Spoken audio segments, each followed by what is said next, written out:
and Kathleen likes to do it for us. So Kathleen, take it away. Allegiance to the flag of the United States of America and to the republic for which it stands, one nation, under God, indivisible, with liberty and justice for all. Let me give everybody a little bit of a flavor as to how we're going to conduct this. There's a packet on the back table. If you have an interest in having a copy, I urge you to take one. A fair bit of the stuff is going to be shown on the screen behind me, and since I can't turn around and look at it, I have a packet on my desk. I would urge you to have one on yours.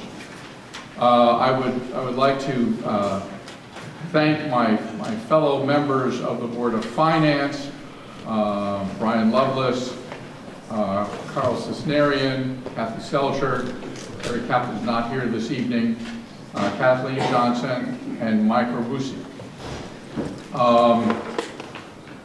This is being, hopefully, they're giving me the high sign, showing that they've got an internet connection. So this is being simulcast. So recognize that whatever you say may be heard elsewhere. They won't be able to participate with us, but you are in fact speaking in public.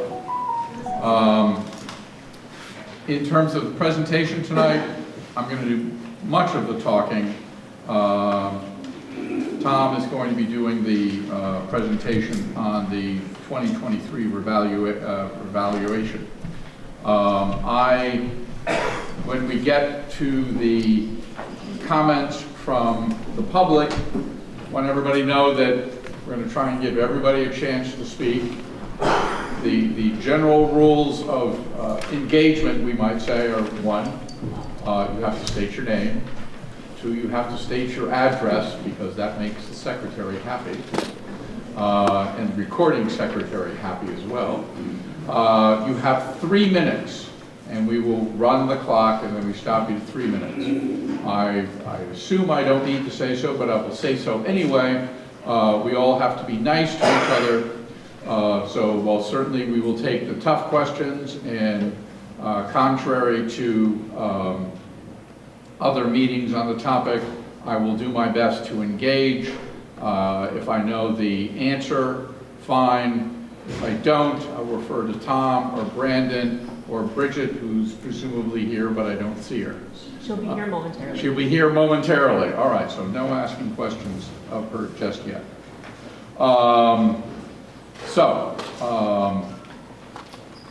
And then we expect everybody will probably speak once. And if you've spoken once already, we're not going to call on you until everybody who wants to speak speaks. So, I'm not going to ask if there are any questions, because there are no questions. Tom, it's your shot to lead off, please. Thank you.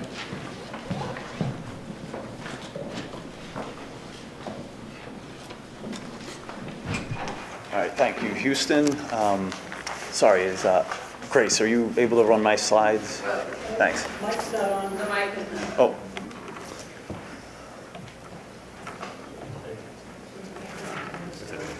I think it may be on. It just wasn't. Yeah, it's on. Can you hear me? No? I think it is on. All right. I can either project or use that. We're going to use that. Okay. We're just going to take this away from How's you. that?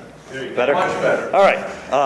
Thank you for being here, everybody. My name's Tom DeStasio. I'm the finance director for the town of Avon. And I just wanted to take you through a quick presentation about the 2023 reval and how it impacts people's year-to-year tax adjustments for fiscal year 24-25. And the first thing I want to do is talk about what a reval is and why it is performed. So first off, what is a revaluation? It is a mass adjustment of the assessed value of all real property in the town at the same point in time. That point in time is October 1st, 2023, which is the date of the grand list. Now, why is a revaluation done? The main reason for this is that the property tax system in the state of Connecticut is referred to as an ad valorem system, which means that people's taxes are based on the market value of their property. The goal of this system is to distribute the town's tax levy equitably between property owners. But the property assessments of real estate properties aren't updated every year. Instead, the state mandates that they be updated on a 5-year cycle. So this update of real property assessments every 5 years is referred to as a revaluation. Now, the reason that it's necessary is over the course of a 5-year period, the market value of properties are going to change. And so as our assessments remain consistent and constant, so our last revaluation took place on October 1st, 2018, over the course of time since then until now, market values have adjusted. The reval needs to be performed to get the property tax assessments that people's tax bills are based off of back in line with those market values that have changed over the 5-year period that has taken place leading up to October 1st, 2023. As far as impact is concerned, many residential property values have increased since the last time that Avon had a revaluation. And this has been driven by a lot of the market activity that many of you are probably familiar with. And it's being reflected through increased property assessments resulting from the 2023 reval. So the assessments have gone up this revaluation to reflect the increased market activity for residential real estate properties over the last 5 years. And so the next slide here shows you a breakdown of that impact by real estate classification. And so you can see it's a high-level overview. We see real estate has increased by about 23% total. Commercial properties have gone up modestly. However, industrial properties have come down, and there have been sizable increases in residential properties, specifically in condominiums, which saw an average increase of 41%.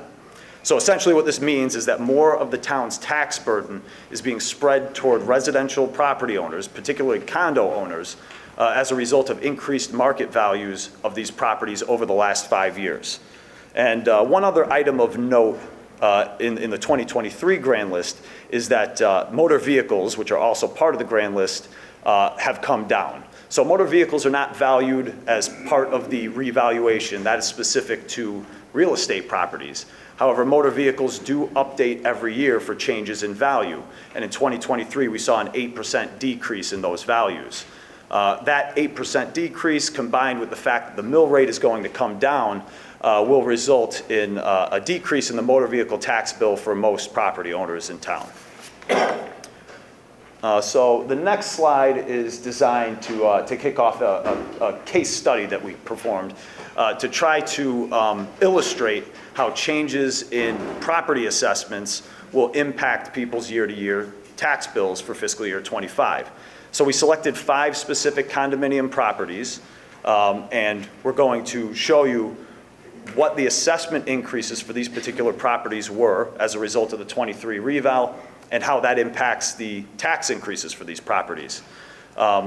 So this slide shows you the 5 condos that we selected, and it indicates the increases in the assessments for each of these properties. And you can see they're pretty sizable. They range from about 60% to 78.26%. And as I mentioned previously, the driver for that is primarily market data and market activity for these particular properties over the last 5 years. And the next slide shows you 5 single-family homes that we also selected for the same case study. And you can see some sizable assessment increases ranging from about 25% to 48%. Not as large as those seen for the condos, however, still very impactful. So our next slide is going to talk a little bit about how we adjust the mill rate for the changes in these property assessments. So one thing that's important to stress is the fact that a revaluation does not result in any increased tax revenue for the town. What it's doing is it's shifting the tax burden between various properties through town as a result of changes in market values, but it doesn't increase the property tax levy. Instead, to reflect the increase in the grand list, what we do is we perform a calculation to reset our mill rate to a new base. So you can see the tax levy that is shown on this slide is $94.4 million. That is the tax levy for fiscal year 23-24. So that's the current year tax levy, which has not been adjusted for any changes. All we've done here is we've plugged in to our formula the increased grand list and calculated a new base mill rate of 29.37. So this is designed to reflect overall change without accounting for any adjustments in the tax levy. So the next thing we want to do is apply the change in the mill rate to our case study selections. These are the same 5 condos that we talked about on the previous slide. And what we've done here is we've tried to illustrate the tax increase associated with each of these 5 properties as driven solely by the reval. So none of these tax increases presented on this slide have anything to do with the fiscal year 24-25 budget. This is solely the result of the revaluation. So the pre-reval annual tax column takes the old assessment values of these properties, divides them by 1,000, then multiplies them by the current mill rate. So this is the actual fiscal year 24 tax liability for each of these properties. And this is what you get for these properties if you were to visit the town's website and take a look at the tax calculators that we have available. The post-reval annual tax column takes the new assessment values of these properties and applies the base mill rate to them after the revaluation. And as you can see, the tax liability for each of these properties went up pretty considerably solely as the result of the reval. This has nothing to do with the fiscal year 24-25 budget. It is solely the result of the redistribution of the tax levy to these properties, which again is driven by increases in their market values. And the next slide will show you a similar result for single-family homes that we selected. Again, the same 5 single-family homes that we talked about on a previous slide. And again, you see very similar results, pretty significant increases that are solely due to the reval. These tax increases would be in effect even if we had a budgetary increase on a year-over-year basis of exactly 0%. So before we add any budgetary increase to the tax bills associated with these particular properties, they already have fairly sizable increases strictly due to the reval. And so we'll segue next into a discussion about how we adjust the mill rate for the fiscal year 24-25 proposed budget. As noted, the reval does not result in an increase to the overall tax levy. However, as part of the budget process, we have built in a proposed tax levy increase. You can see in step 2 of the calculations shown on this slide, the tax levy goes up to about $97.2 million compared to the $94.4 million that was included in the tax levy for the current fiscal year. When we perform the calculations shown on this slide in step 2, we calculate a new proposed mill rate of 30.24. And that 30.24 represents a 0.87 mil increase or a 2.96% tax increase over the base mill rate of 29.37 that we calculated in step 1 of our mill rate adjustment calculation. So the next step of our case study is to illustrate how the proposed budget affects the properties that we've selected. As you can see, it results in an across-the-board 2.96% post-revaluation increase. And so just to be clear about this, to avoid any confusion, the column that is titled post-reval annual tax, it is not intended to represent the annual tax charged to these properties in the current fiscal year. The fiscal year 23-24 tax was based on old assessments that have since been updated as a result of the 2023 reval. The figures shown in the post-reval annual tax column of this slide are actually the annual tax values that would be applied to each of these properties in fiscal year 24-25 if our budget increase was exactly 0. So that is the tax bill if there was a 0 increase in the fiscal year 24-25 tax levy for this year's proposed budget. And you can see the impact of the proposed budget has some, generally smaller impact. You have, the top example there is $166.54. Again, 2.96% across the board, and everything that I just said about the condominiums will also apply to the next slide that goes over single-family homes. Again, it's a 2.96% tax increase across the board post-revaluation. And so finally, if you take the tax increase of each property that resulted from the revaluation and combine it with the tax increase that resulted from the budget proposal, you get the figures that are shown on this slide. So these are the year-to-year tax increases for each property based on the proposed fiscal year 24-25 budget, and they range from nearly 37% up to over 52%. But as you can see, the main driver for these increases is the revaluation. If fiscal year 24-25 had a tax levy cut down to zero, as I mentioned before, the property shown in example 1 would still see a year-to-year tax increase of $1,821.77, which is nearly a 48% increase.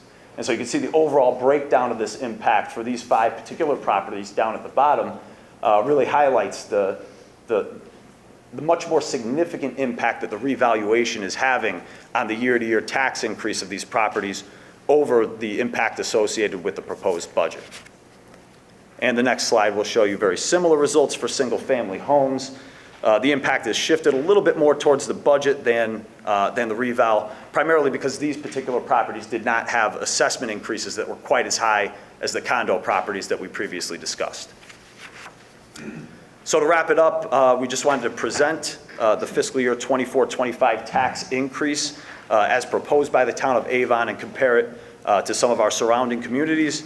As you can see, our 2.96% increase is the lowest of the towns presented, and is well below the average.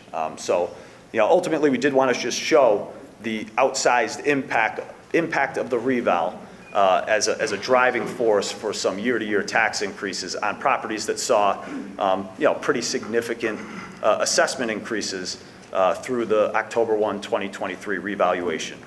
And that concludes this presentation, and I'll turn it over to Houston for the next items on the agenda.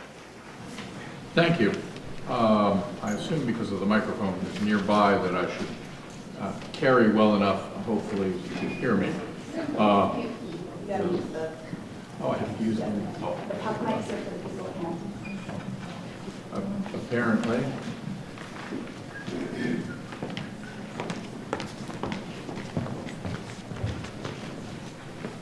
How's this?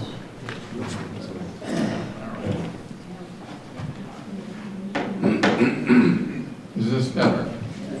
All right, excellent. I was going to stand, but there are so many people here that I figured at my advanced age I wouldn't want to stand that long if everybody wants to make a comment, for which I do thank all of you for coming. Let me give you the basic background of where the Board of Finance left the budget after the last referendum failed. Basically, what we've done is we have an increase in the motor vehicle tax reimbursement from the state of Connecticut, so that netted us roughly $240,000 in additional income that we didn't expect to have.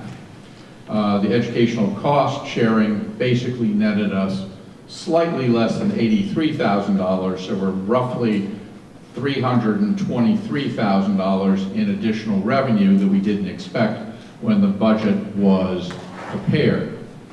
So what we have done, and I don't want there to be anyone who thinks there's sleight of hand, is we left the expenditures the same. So what this does is the amount of the tax increase is $323,000 smaller because of additional unexpected revenues. So we have not chopped any expenditures at this point. So that is the basic outline of where the budget was as of our last meeting. And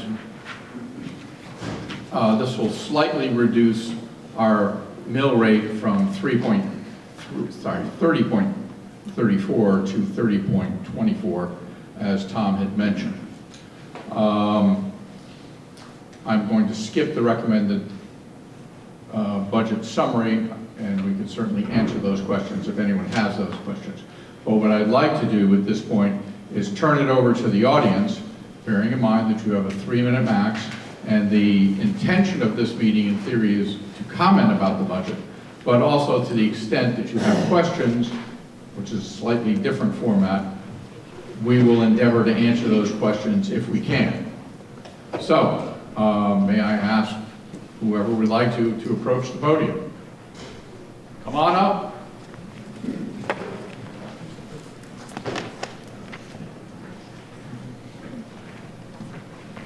If you could tell us your name and your street address so the recording secretary can get it, then I'll start the 3-minute clock.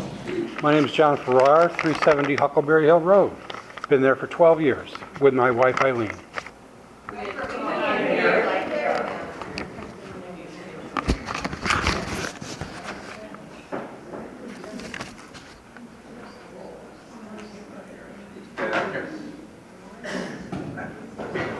Thank you. Yep. Hello? Hello? My name is John Farrar, 370 Huckleberry Hill Road. Lived there for the past 12 years with my wife Eileen. This is the first town meeting that I've actually come to. Vote every election, every referendum. And I came here with the hope that the Finance Committee listened to the voters this year. And I get here and I'm handed a new proposed budget, and I realize that you didn't listen one bit. You did not cut spending a dollar. This,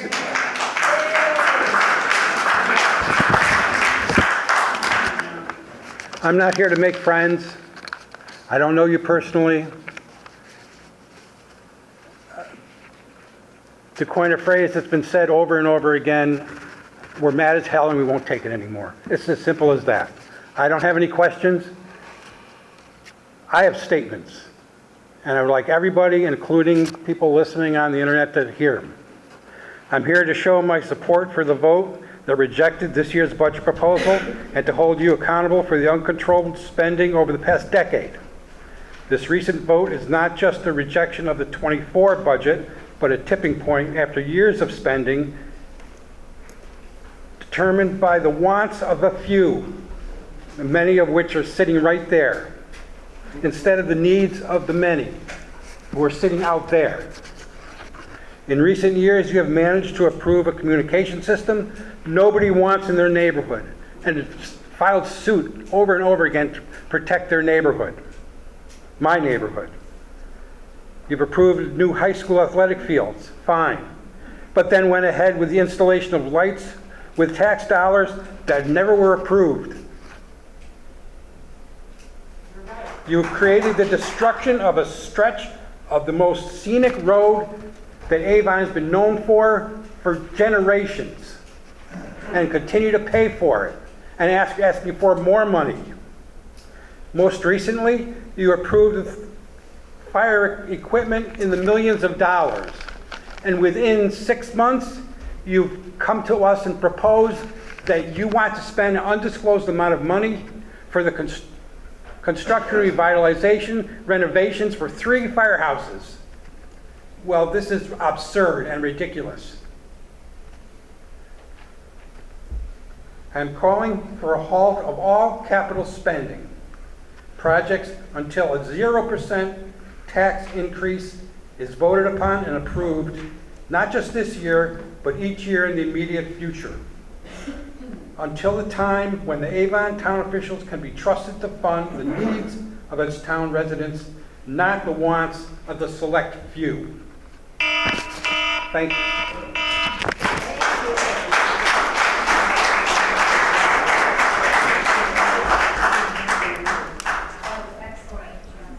Thank you. Who else would like to approach and speak? Such a large crowd, I said, come on up. Well, Neil was standing first. all right.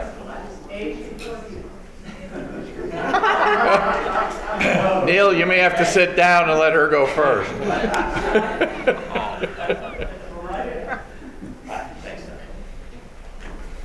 Neil Livingston, 120 Craigmore Circle. Yeah, I've lived here since 1982, so I feel like I've been through a couple of town managers. Phil Shank, outstanding gentleman. What brought me out this year was the obvious reevaluation, but I have some solutions, and I've shared them with you, Houston and Brandon, and so tonight. Brandon's over there. Brandon's over there. Brandon is in the audience. Where does he hide? He's This is right. Brian, Okay. that's Brandon. Plain sight, plain sight, right over there. All right. So tonight I just want to let you know that, I'm still interested in working with the town, and I've offered my services there that you have not accepted. My expertise is turning around companies, and this isn't much different than a company.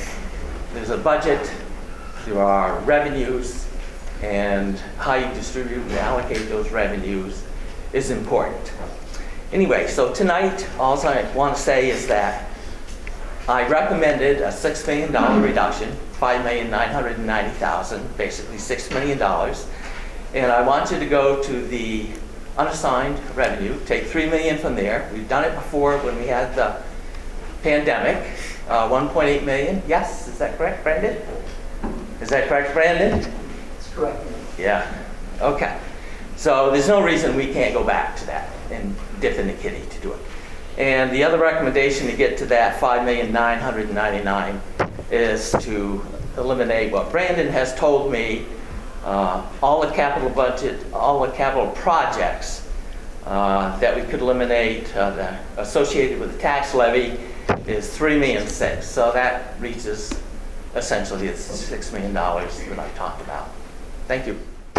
Thank you very much.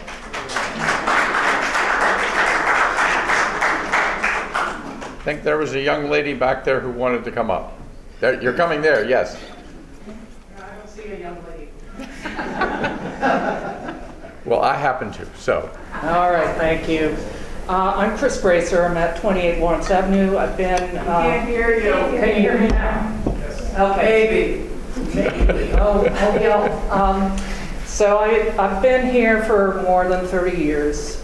I've seen a lot of budget proposals. I have put a son through these schools, and he received an excellent education. I have a lot of responses, but I would say that the people in this board were elected by the citizens of Avon. So I'm not sure it's really constructive to now say that a select few are ramming a budget down our throats. We live in a beautiful town that's well maintained, that has excellent education, and it costs money. And we all are bearing the brunt of inflation, absolutely. And me, I am a property owner. I don't like to see, a $2,000 increase in my property. I am on a fixed income. I am now retired. But I also really appreciate this town, the beautiful parks, the kids that are getting a great education, which gives our town a very high value in this area and gives us a very good reputation. So I understand that everybody has pain points in their life, their financial life, but we also have to realize that it costs money to run a town. Not this much. Well, ladies and gentlemen, we said we wouldn't heckle. Thank you very much for your comments.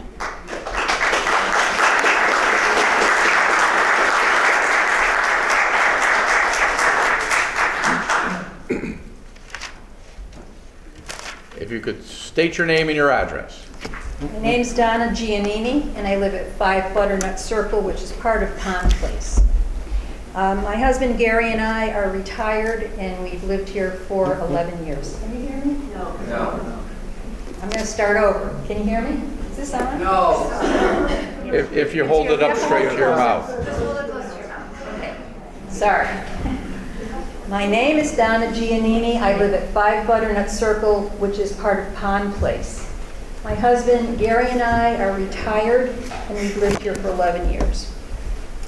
When the news of the revaluations came out for our property, we were shocked, but we weren't surprised. And we weren't surprised because we've been watching our neighbors' houses go at astounding prices above asking price. Pond Place is, for purposes of those case studies, considered a condominium, although we are not. Our market value absolutely skyrocketed, so it was inevitable that the reevaluation was going to be high. But it was still shocking when you see the numbers. We aren't happy, like anybody else, to have a larger overall tax increase, largely due to the revaluation. And we really do feel for some of our neighbors who are also retired but on fixed incomes. They're in a real pinch, and we can't ignore that. It's tough, and a lot of people are going to suffer somewhat. So because of all this, I decided I needed to educate myself more about the budget. And I did so by listening to the recording of the meeting you all had a couple of Monday nights ago. I asked questions of various people.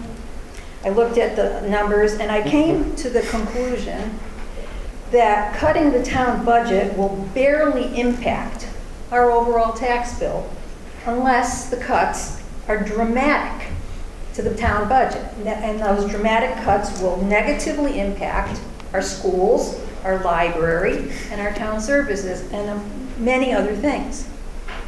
I also want to say that as retired people, without children in the school system, obviously, we're opposed to any cuts to the Board of Education because education is of primary importance, and ironically, because of our excellent school system, that's why our homes are so sought after.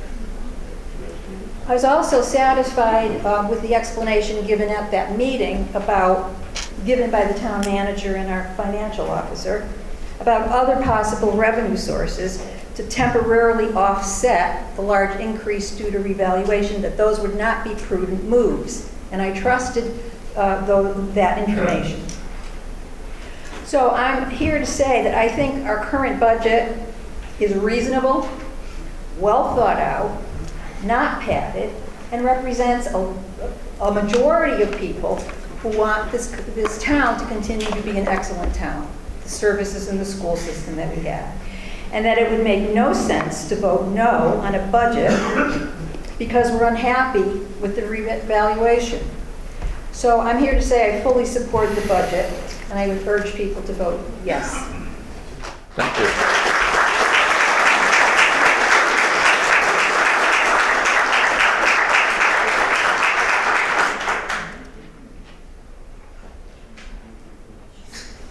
Good evening, and thank you all for all you do for the town. My name is Claire Henderson. I live at 1 Keystone Circle, also part of Pond Place, which is not a condominium, but people think we are. I have lived here since 1978, and I have gone through many, many budgets. And I worked with budgets for my 35-year career with Cigna, so I do have some understanding of when you're asked to cut. And optics are important here. 82% of the people who showed up, I believe, said, we don't want this budget. They knew that revaluation was driving a good part of it, but so are expenses. We would not be doing this if we didn't have expenses. Within every budget, there is some room to cut. And in my opinion, what we are ignoring as decision makers in the town is the large, large group of people whose homes went up astronomically, but they can't leave them. Where else would they go? They have to leave to realize that. And in the meantime, they cannot afford to pay these high taxes. So in my opinion, not only do you find revenue for the small amount of less than $400,000, but you also cut some of these taxes. Not cutting spending is just not right. Yes, those taxes will be very high for those small homes. Those people are ill-equipped to be paying them, but at least they see in the town's efforts to cut some of the spending as well as finding some of the revenue. And I truly believe that's the way you should go.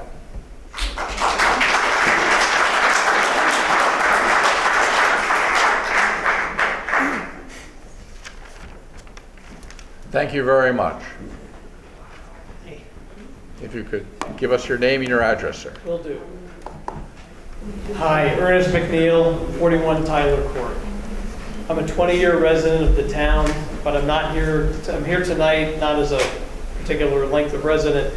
I'm here like the woman that just spoke as a career financial professional who's worked for many years with budgets, investments, and also I'm knowledgeable about governmental fund accounting. So as we talk about these concepts, when you make your presentations, I understand what you're saying. I'm here to offer a partial solution to your dilemma. It's a no-brainer, and I think you should embrace it. My partial solution does not involve cutting education or public safety or other services. It does involve applying appropriate budget principles in this budget. As everyone in this room knows, interest rates have surged since 2022 as a result of the Fed trying to combat very high inflation. And these rates created a 7-figure positive surplus in the last fiscal year. You all know that. As reported in the town's audited financial statements for last year, the Board of Finance chose to sweep that surplus into a series of appropriated accounts. The ultimate use of these funds may have been appropriate, but these decisions and priorities are the very reason for doing a budget. The process should not be to overtax, create a surplus, and then shunt those funds into accounts without the controls and scrutiny of the regular budget process. The same thing is happening right now in the current year at an even larger degree. There's a windfall of approximately $2.7 million resulting from, again, ignoring current interest rates in the budget setting process, and voila, another huge surplus that will escape the budget process. That's this year. As you go into next year and this budget, and you send it out once again to referendum, I urge you to apply common sense and include a reasonable estimate for investment income for fiscal 2025. That will allow the mill rate to be reduced and provide some relief for Avon's homeowners who are facing, by Mika's own slides, an 8% on average increase in their real estate taxes. You guys keep talking about 3%. The real estate taxes, the homeowner taxes are up on average 8%. You depicted it very well in your slides last week.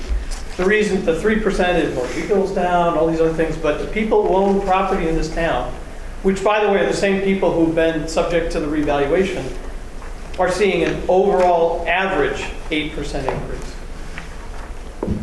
For my calculations, which are based on data provided by the town, investment income in this budget should be increased by between $1.5 and $2.2 million, with a corresponding decrease in the property tax levy. Again, those services would be impacted, but the taxpayers would get a transparent budget and some honest relief. Again, this is an easy and appropriate fix. If I was sitting in your chairs, I would do more, but the hour is late ahead of the second referendum, and I have only 3 minutes, and I may have used them up already. You did, but thank you. Okay. We appreciate your suggestion.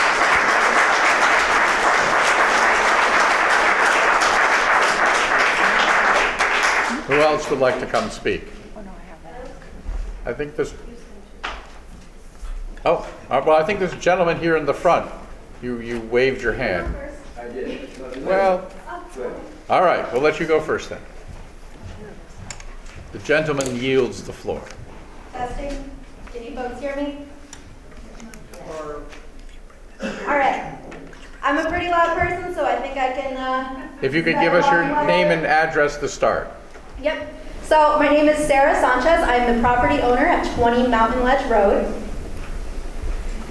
So the points I wanted to bring up tonight will actually iterate what was previously said by the last speaker. Now, having looked at the budget, I vote in the budget referendum every single year, and I'm more than aware that while it is typically rejected by the voters, it passes because we do not receive the required 9% voter turnout. Similarly, I am aware of how a reevaluation works. In 2018, it was modest. I own probably one of the smallest single-family homes in town, And it was modest homes like mine that saw a more significant increase in 2018 than larger homes in other neighborhoods. And my tax bill increased as a result. I understand how that works. I similarly understand that there is not a lot of room when you look at the total portion of the budget that is made up by salaries to cut. And while I think the town does not exercise the appropriate discretion in terms of salary spending, I'm aware that they have contractual obligations as such. What I would suggest is year over year, for a few years now, the interest returns have been an unexpected boon, as well as should be the conveyance tax. The state of Connecticut has been very transparent about what that has allowed them to do in their budget, and I feel, as well as the last gentleman, that that money should be accounted for to reduce the property owners who I sympathize with that have received this reevaluation and are looking at a substantially increased tax bill. I did also listen to the May 20th meeting where that was suggested by a few individuals and ultimately decided not to move forward, and I feel that that was the wrong choice by the folks who move forward with the budget that is being presented to us tonight. Year over year, that money, which is an unexpected boon to the town, is not returned to the taxpayers as it should be. Thank you.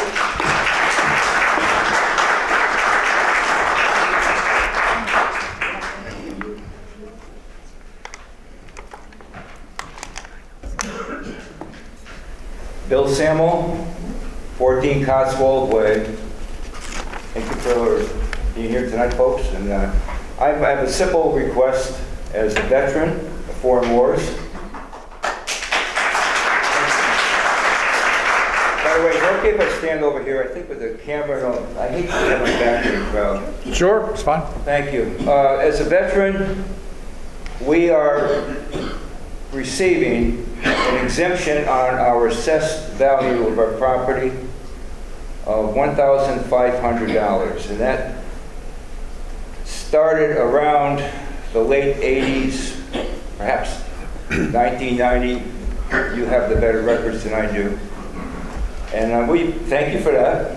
Unfortunately, $1,500 off of a property value of $300,000 comes to about $55, $60. I spend more than that in Starbucks. What I'm suggesting is somewhere in the budget, somewhere in the future, could we please try to raise that $1,500 up to maybe $10,000? Could we do that? I know other towns are getting more than that, and some towns are at least getting $10,000, but could we do that somewhere in the budget? Somehow, some miscellaneous number. And by the way, this is what I've kind of discovered. There's about 500 veterans living here in Avon. Less than 400 of them are receiving exemptions. That's not a lot. We're not talking about $1 million. I'm not talking thousands of dollars. We're talking maybe another couple of a few bucks more somewhere in the budget. All right? And that's what I'm proposing tonight. Somehow, maybe not this year or somewhere in the future, could you help us help the veterans? Everything else going up, can you help us? Yes. Thank you.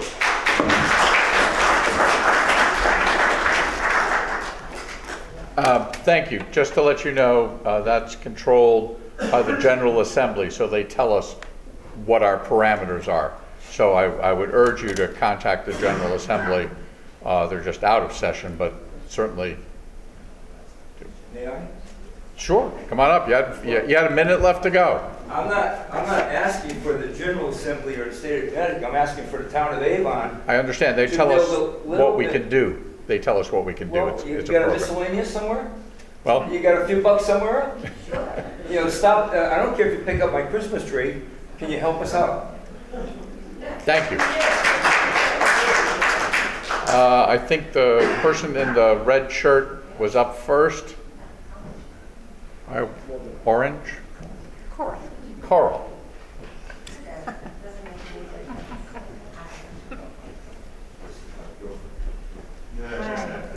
I hope you can hear me. I'm Terry Nicholas. I've lived in town 45 plus years. And Terry, what's your address? 64 Anvil.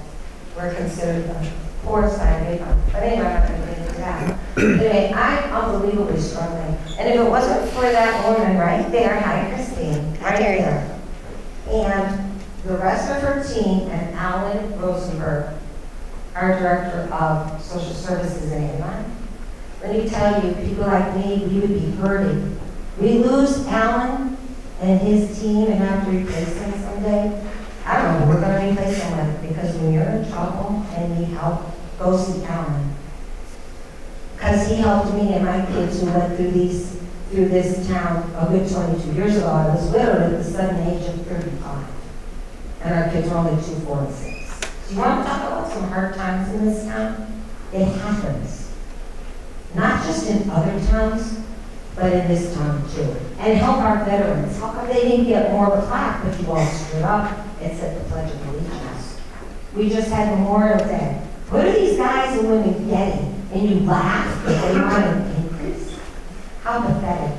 And I want to know tonight, are we going to get an apology from whoever said, I don't know if you all said this, but before the last budget meeting, there was an article in our little newspaper. Someone had picked up on this, and it was accepted and written. And all of us here who are opposing the budget and all our other residents in town, we deserve the biggest apology. I'll tell you why. Because those of us who are struggling, like me, are better. I'm behind in my taxes. I'm way behind. But Alan is helping me. And our town assessor is helping me. But our town manager, are you going to apologize for what appeared in the newspaper, our local newspaper? You know what they said to those of us that can't afford the increase? Someone actually said, well, if they avoid having 1 or 2 lattes a week, they'll be able to afford their taxes. Someone said that about us. Where's our apology tonight? Ma'am, that's not my comment. I didn't say it was yours. I'm asking you. Stop. Excuse me. No, I will not. No, well, I'm sorry. No. I'm See, sorry. That's the thing. I'm being respectful. No, I understand you asked for an apology, and that's fine, There was but continue no on. apology. I'm You can ask for it. I'm not saying that you said it, town manager. Well, But I'm saying, as our town manager, representing whoever said that about those of us who can't pay our taxes, we deserve an apology. well, I will make, I just wanted to say, because I see we're not making. all right. But I want to know how much money is going to be, you don't have to laugh at me. I just want to know how much money is going to be allocated in our Board of Education for bullying that I just found out. Well, I already knew it was going on, but it's going on. Kids commit suicide due to bullying, and it starts at our elementary schools and our preschools. So, how much money is the Board of Education providing to help our kids in school that are being bullied? If you could wrap it up, please. Oh, I'll wrap it up because you don't want to hear stuff like this. You don't want to hear stuff like this. But it's true. I'm suffering. Vote this down again. Help our veterans. Help those of us that are suffering after 45 years in this town. And thank Alan Rosenberg and that woman right there and her staff for how they helped me and everybody else. Good luck to all of you, because I'm really suffering.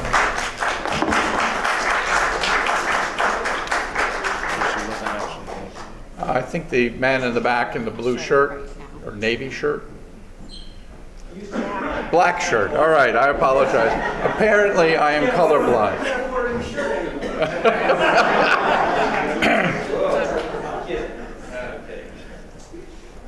I'm Chip Walters at 56 Stony Corners Road. Closer, am I on? Put it all the way up. Put it all the way up. Yeah, there you go. Chip Walters, 56 Stony Corners Road. Brandon, I'm laughing because he once told me I needed a lesson in civics. And so I'm gonna put this on the table anyway to show how ignorant I actually am. Somebody's phone. there are a lot of people on social media and elsewhere who are guessing what the process is from here. There's been a great graphic that was put out about the budget process that went up to the May referendum date, but then the road sort of goes off the page. And I think that citizens deserve, residents deserve a clear explanation sent out to them, maybe even discussed here tonight, as to what happens next. So there's going to be another referendum vote. What happens if that referendum vote fails? And what happens if the next one fails, if there is a next one after that? I don't actually know, and I know there's a lot of people who don't, but there are a number of people who are saying that, well, if it just fails 3 times, then whatever the Board of Finance put forward gets passed. I don't know if that's the truth or not, but I think it'd be really great if folks would explain that. I'd be happy to do that for you. That's all I got. No, it's fine, and it goes out for a referendum the second time. If it fails the second time, then it comes back to the Board of Finance. We then come up with a third budget.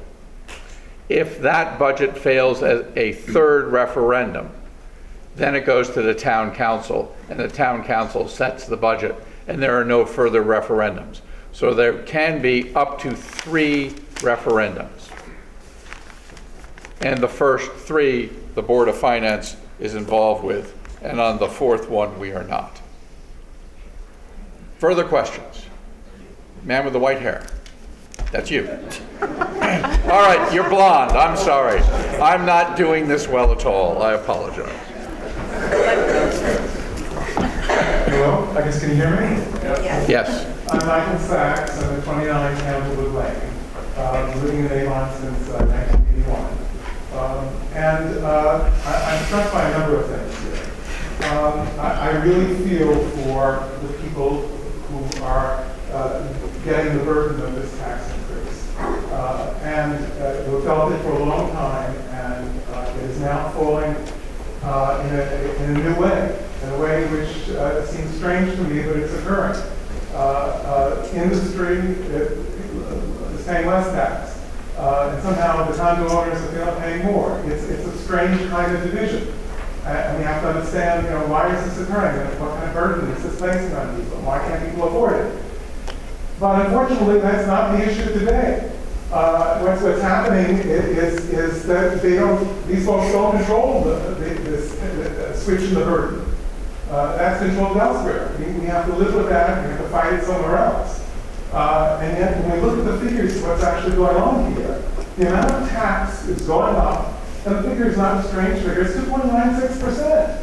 That's the overall tax that is going up. It is being distributed very unequally and hurting people differently. That's what's happening. And I have to compare with other towns. It's very low compared to other towns.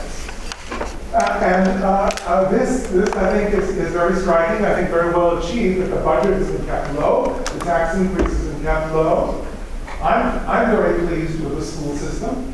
65% of the budget goes to that school system, and we can't cut it. I think there are the kind of needs we're talking about. There are there are all kinds of problems that are going on for the children in these school systems. We have to give the resources to the school system to be able to take care of it. And that school system pays us back very well. Because the reason why our property values go up is because the school system is so superb. And it is superb. And they know it throughout Connecticut. We rate very, very highly. That's why you're paying more property tax. It's a lousy thing, but it comes because the schools are good. Now, there are a lot of people complaining here, and you can talk about the folks who came last time and they all voted it down. Well, that was a small proportion of the population here. And that's part of it. There's a whole other side. And I think it's folks who are feeling very satisfied with the educational system, very satisfied that our firemen are getting the support they need, very satisfied that a communication system that has come into place will be able to get us communication we need when there are emergencies, instead of being places where there's absolutely nothing that you can reach. We need these things. We need to fund it. And with all the inflation that's going on, I'm impressed about how little the budget has gone up, how little the taxes have gone up, especially how small they've gone up relative to other communities. I'm a very satisfied Avon resident. And I vote for this budget. And I will do so each time. I will encourage others to do so.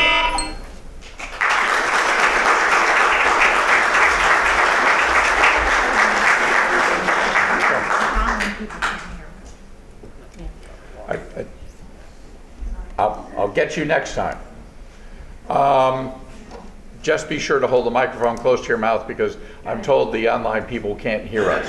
So if you give us your name and your address, then I'll start the timer. Okay, I'm Deborah Schultz. I live at 9 Cherry Tree Lane. My question goes back to the surpluses that were mentioned before. And I guess the question that I have is, if there's a surplus, doesn't that mean we're paying too many taxes? Too much in taxes? How does that surplus happen? And I don't have the numbers accurate, but 1.7 this year, 2.7 or 3 point something million dollars next year surplus. Where is that money going? And is that what we keep on paying with our taxes? All right, let me respond to that a little bit, then I'm going to get Tom to respond. One, as everybody knows, inflation started going up, so the Federal Reserve started raising interest rates.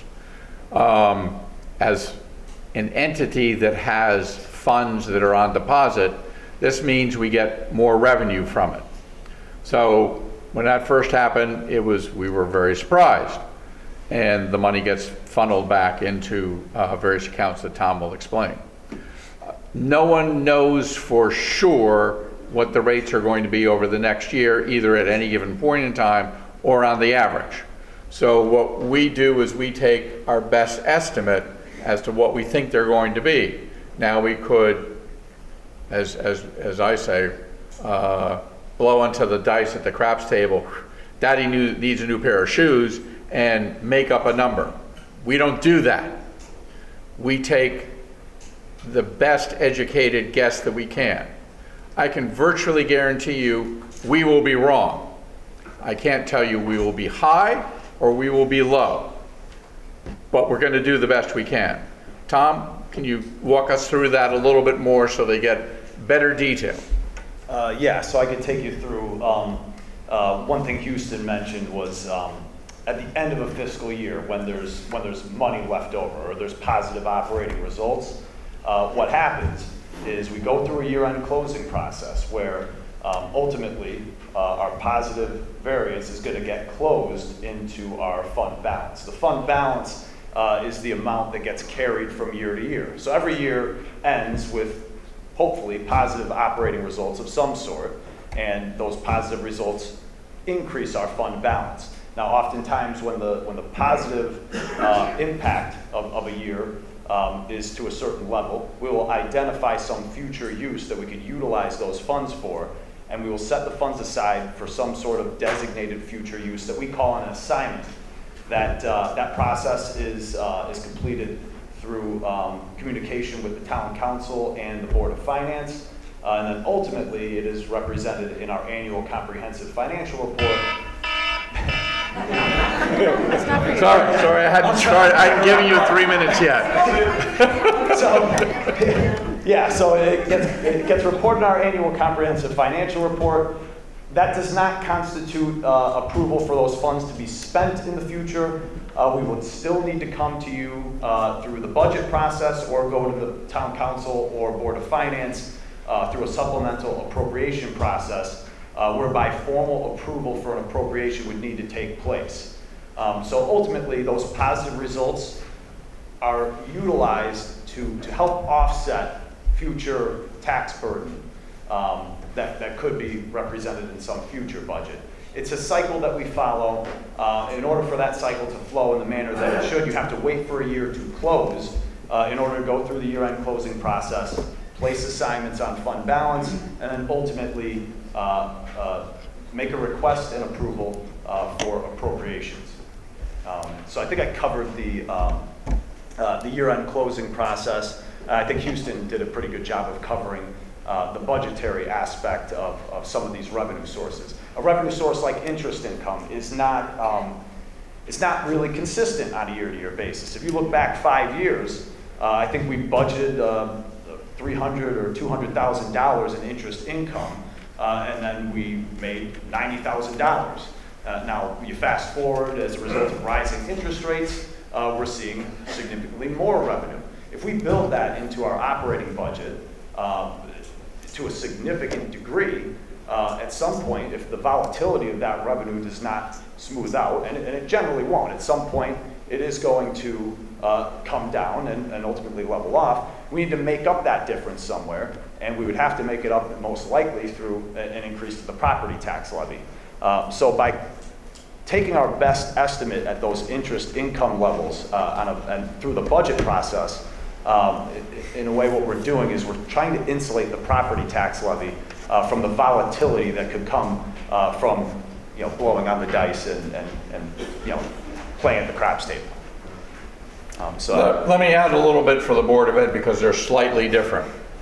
Unlike any other legislative body in the state of Connecticut, Board of Education members are personally liable if they go over their budget.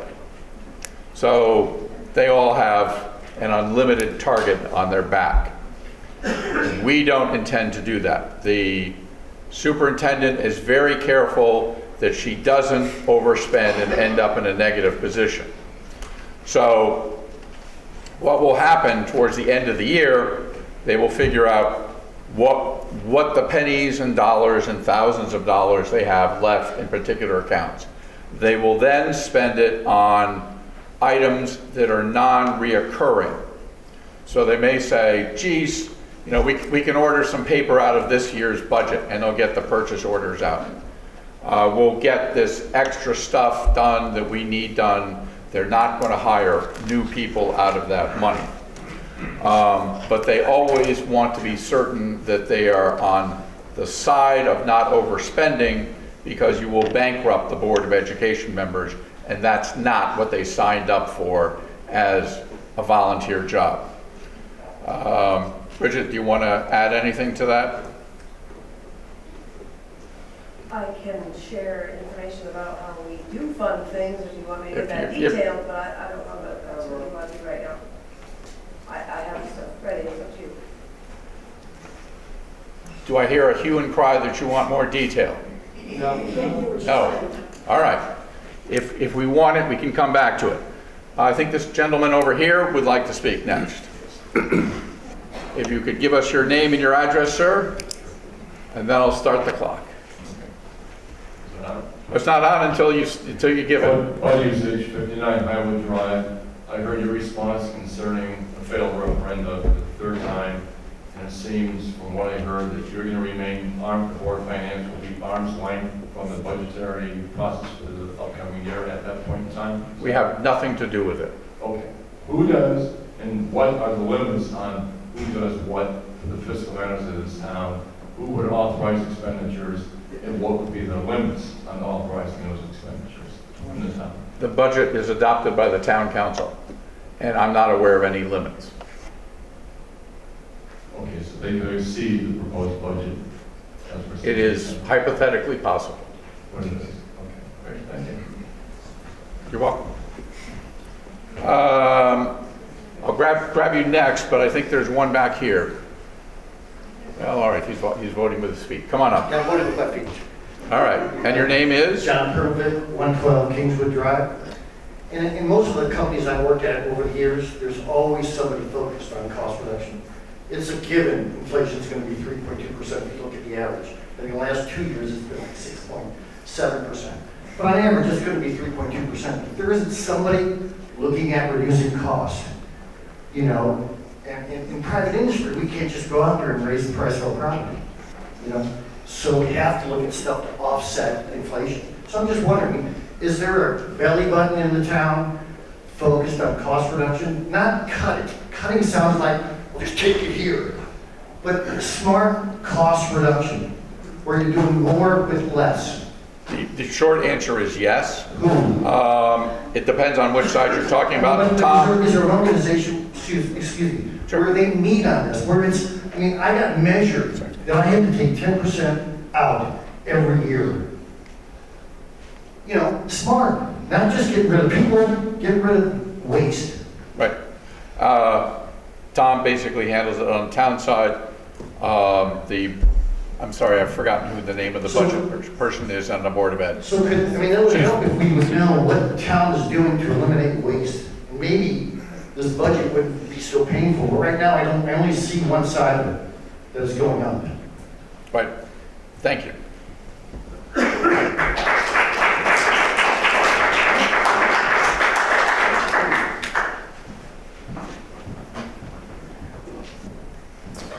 Hi, Nick Simonara, 605 Deercliff, and a resident of the town for 29 years. Couple questions. So what is the current interest rate we are earning, and what is the assumption for next year's budget?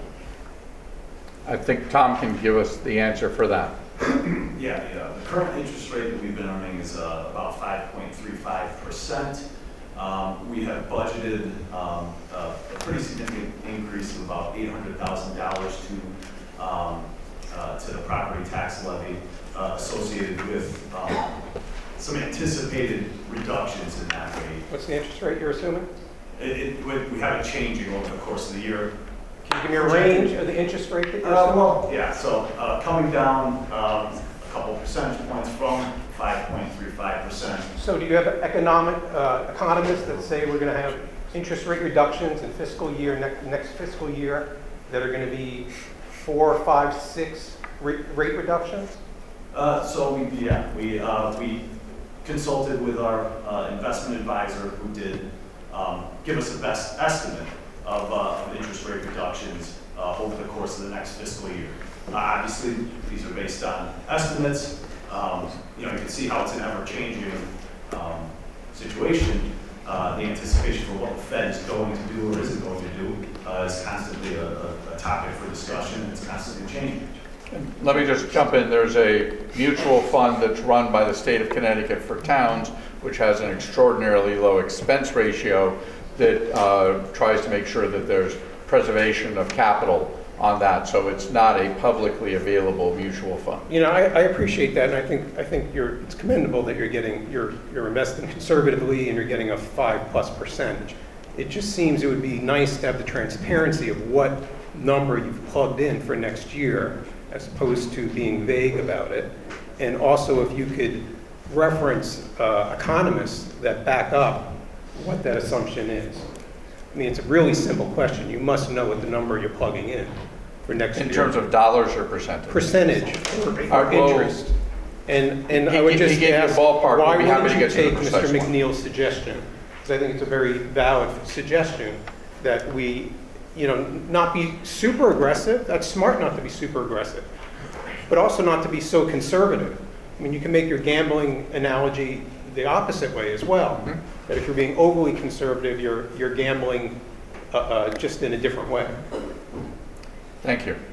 That was a question. Why aren't you going to take Mr. McNeil's suggestion, and what is the interest rate that you're assuming? Other than what Tom said, we'll have to get back to you on that. So he said it was 5.5. I understand what you're currently getting. Right. The question is, what's the assumption? And just last question is, what if we don't get the, I think it was $325,000 or so from the state next year?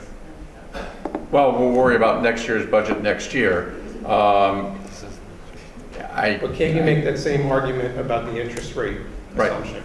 So we plugged in an estimate. We were conservative, and so when we got the final numbers, we found out we were conservative, and that gave us the extra revenue. Thank you. I think there's a fellow in white hair at the back.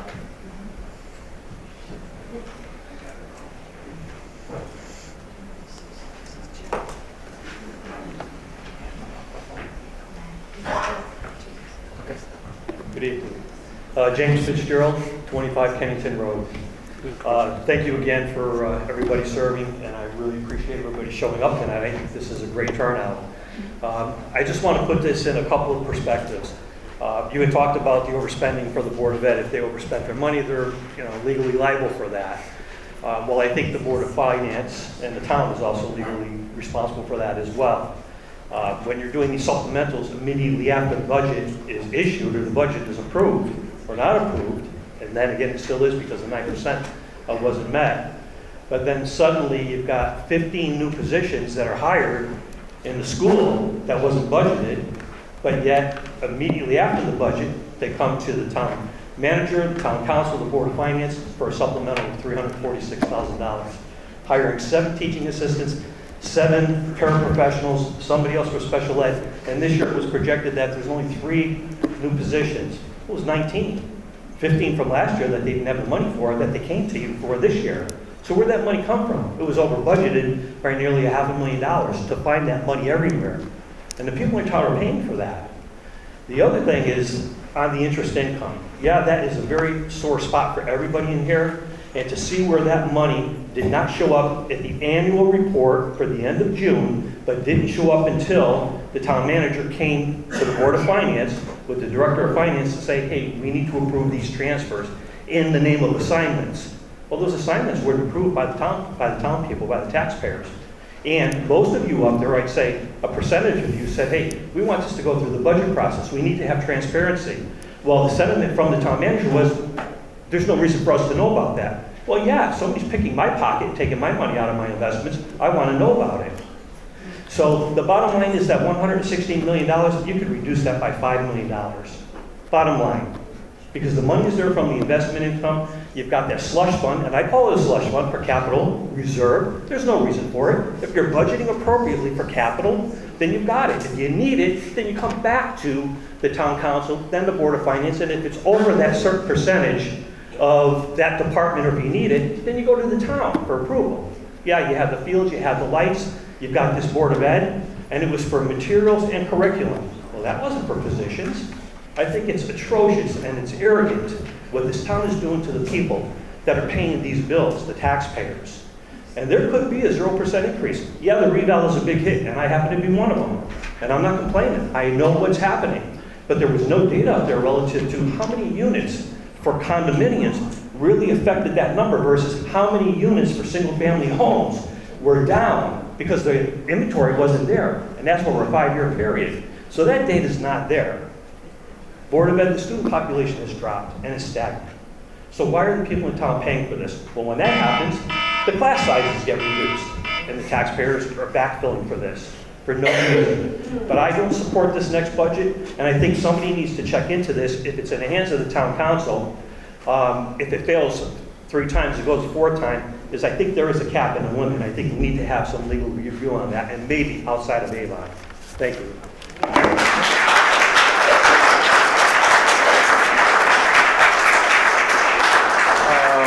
Let's see. You said, can we answer that? Can we answer that? Would you like to respond to that? I didn't think he was actually asking for an answer. He was? All right, come on up. Go ahead and give me a response.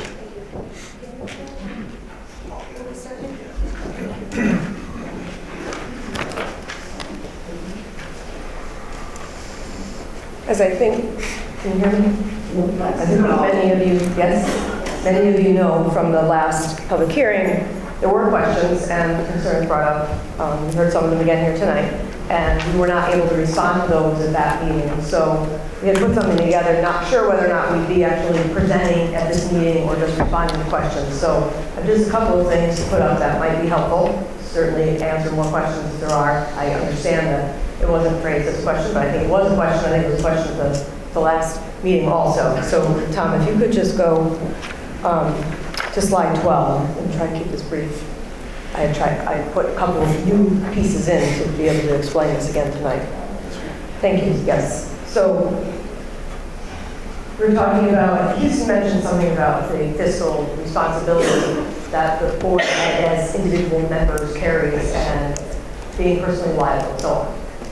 That aside, as the people that have to answer to the taxpayers, that's who I consider myself, and whether or not I'm elected, everyone else that works for us, we have an obligation, we think, to make sure that we live within the confines of the budget that has been adopted. If we don't do that, then we do have to go back to the town and ask for supplemental appropriations. That's usually, you see it happen in other towns, I've seen it happen in other towns over the years. It's usually because there's been changes that they weren't able to account for within the budget they were allotted, and a lot of times that's to do with special education. And the law says in Connecticut that if the Board of Education goes back to the town and asks for funds for those reasons, the town has to give the money for that. We don't do that. At least, I don't know a time that we've done that since I've been here. I can't speak to before that. I have the numbers from before that, but I know what we've done with the budget. So I'll only speak from that point forward. The adopted budget was passed for the 23-24 year that we're living in. As I said in the last meeting and so many other presentations, we start putting that together in the fall, the previous year. So by the time the budget is passed, first by the board in January, and then the town council and also the board of finance in February, things have even changed sometimes within that scope of time. Nonetheless, it goes out for referendum. We are given whatever dollar amount we either passes or, as you pointed out, did not pass by the margin. Nonetheless, the dollar amount we asked for was what we received. In the meantime, the needs change. This always happens. And the way we see it, we have to live within dollar amounts, like we all live in our own homes. If I get an electric bill that's bigger than I expect, I still have to pay it or I'm in trouble. You've allotted X amount of dollars every year to the Board of Ed, and that's what we are living within, including the current year that we're in right now. So after the budget passed, these are the positions that we're talking about. There are 15 that were not in that budget when the town gave us the funding, that we have had to figure out how to fund because of the needs. So we added another section, a class of pre-K. That required, and that was after the budget was adopted, after it was decided how much funding we would get. That was 1 preschool teacher and 2 paraeducators necessary for the classroom. That's $137,603. We knew this by June, but it didn't matter because the dollar amount by then was what it was. So we had to go into the school year knowing we had to figure out that right away. You can go to the next slide for me, Tom. So there's 3 there. Again, budget gets adopted. We don't have fluff in it. We don't have empty. Let's just hang on to these 2 positions in case some folks move in that need them, because we've been trying to cut back.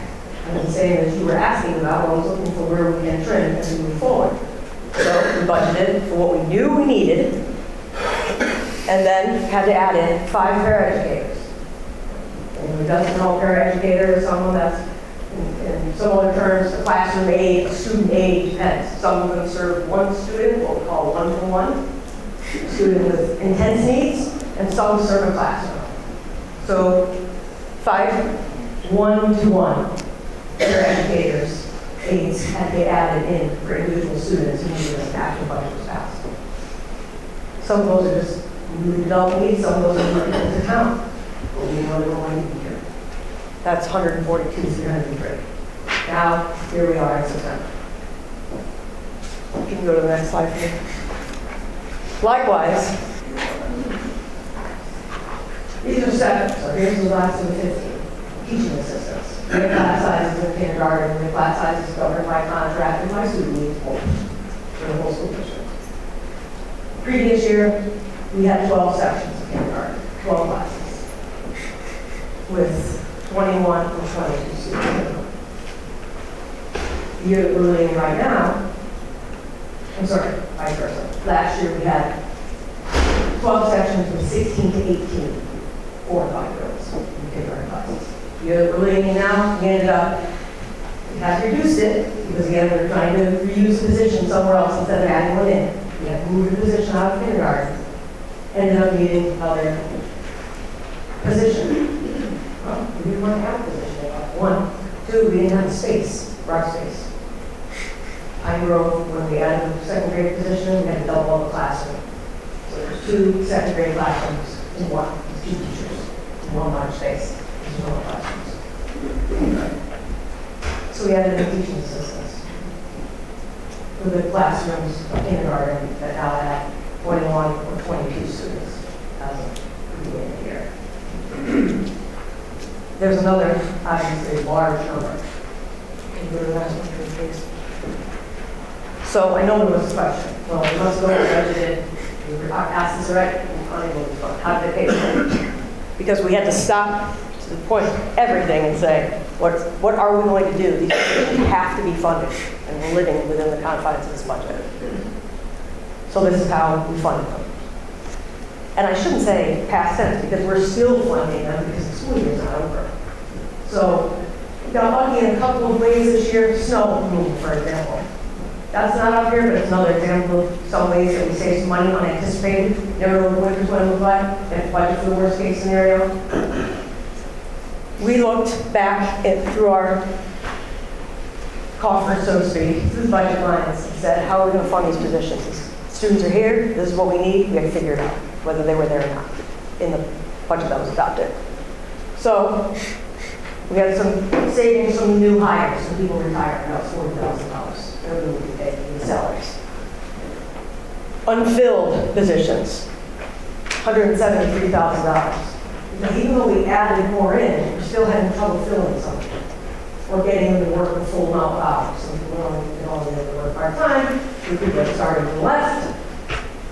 But we budgeted the money for people to be there to work. So if we weren't able to hire them, or we hired them for less money, that's how we saved between 173 and 40,000. Utility savings, we budgeted what we expected.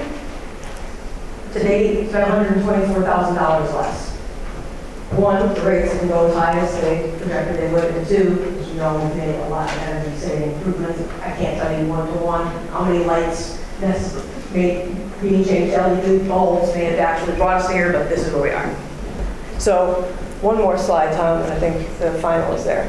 And then finally, we utilize grant funds. This is back to, I think, what Houston was saying, and also in part to what someone else was just asking about. When we talk about supplemental appropriations. When the Board of Ed does that for the town, it is because the grant funds that have to be given to the school district by law go directly to the town. And then we have to come as the Board of Ed and ask the town to appropriate the money so it costs for the town. It's about happening then. Just look at the what will the appropriation be we'll be asking for next month? $477,000. Next month, you'll see it on the agenda. We will ask the Board of Ed, we'll send a letter to ask the town council and Board of Finance for $477,000. Those are grant funds that go to the school district.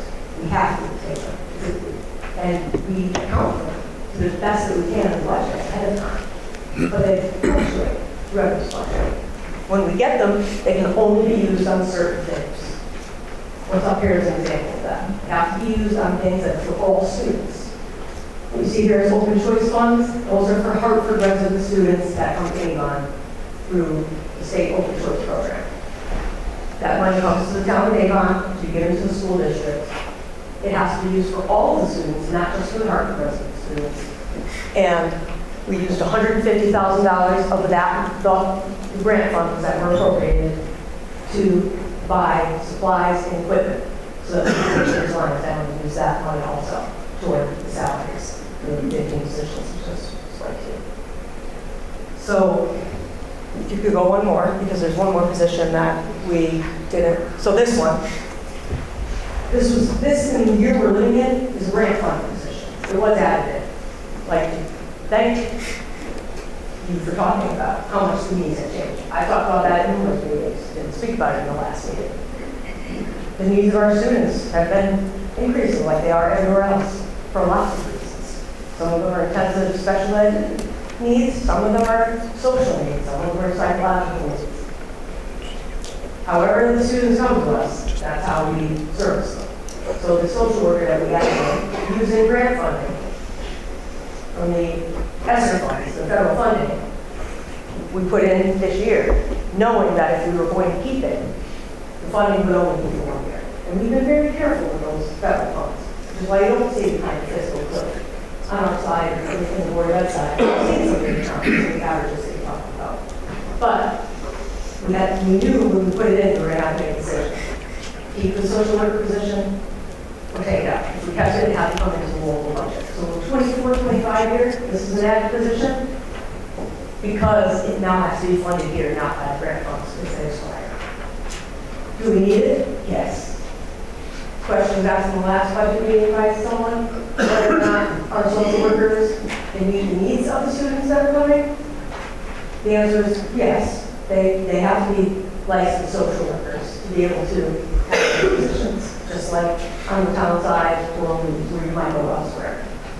And they are pushing in the classrooms and delivering lessons about being kind, about making friends, about all the things that we're talking about. This is part of what is being delegated to try to combat not just active bullying, I would say, because that's a legal term.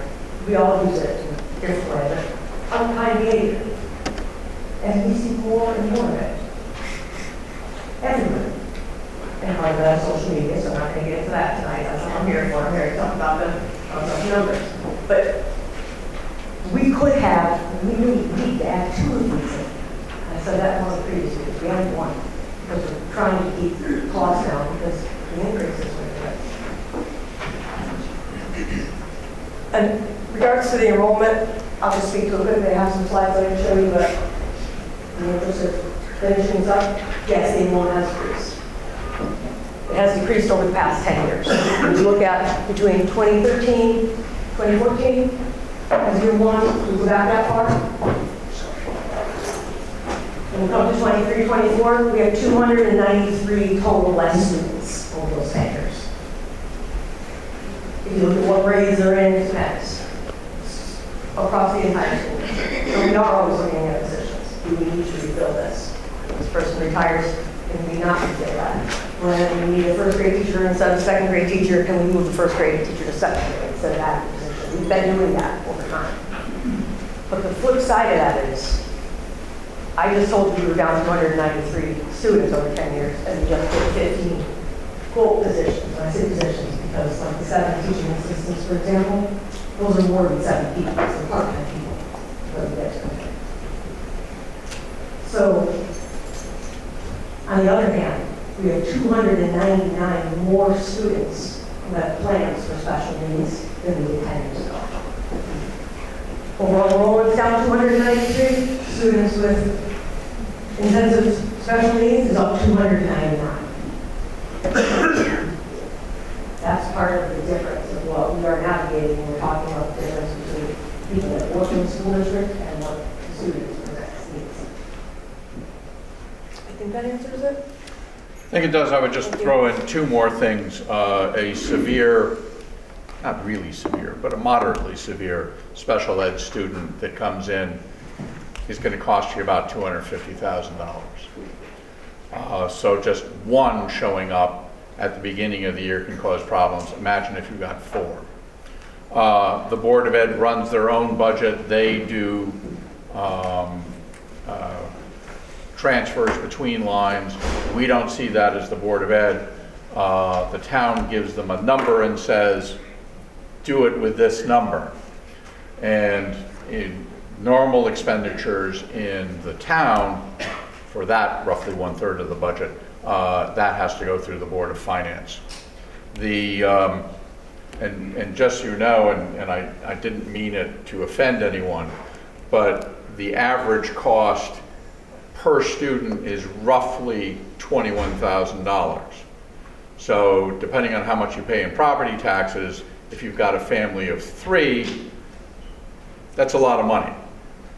We in this country believe education is very, very important.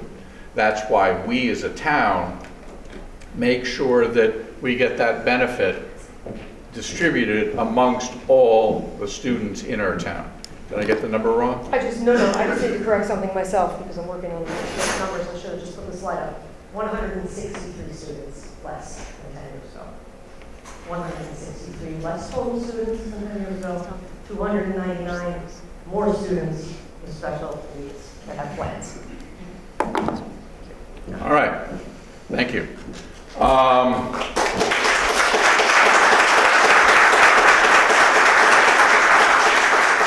Gentleman in the green shirt, you want to come up? And then we'll we'll get you next. I'm David Kavanaugh. Is this working? Yes. David Kavanaugh, 11 Blueberry Lane. I was formerly on Avon Board of Education recently, until a few years ago. So I'm very familiar with the concept of trying to maintain town services because overall, over the years, that's what most of the townspeople want most of the time. And in a good year, that's easy. In a bad year, it's not easy at all. And so this is one of those years.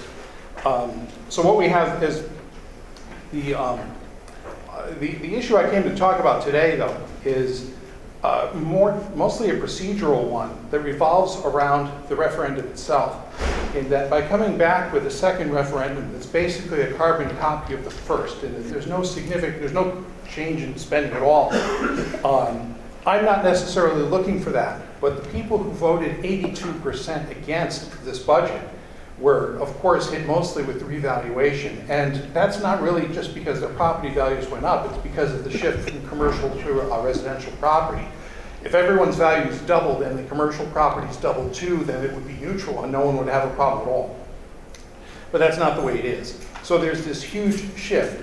And so what's happening is when we take the town expense on taxes, regardless of where it comes from, everyone else's budgets have to be reduced by the amount that they're spending additionally on taxes.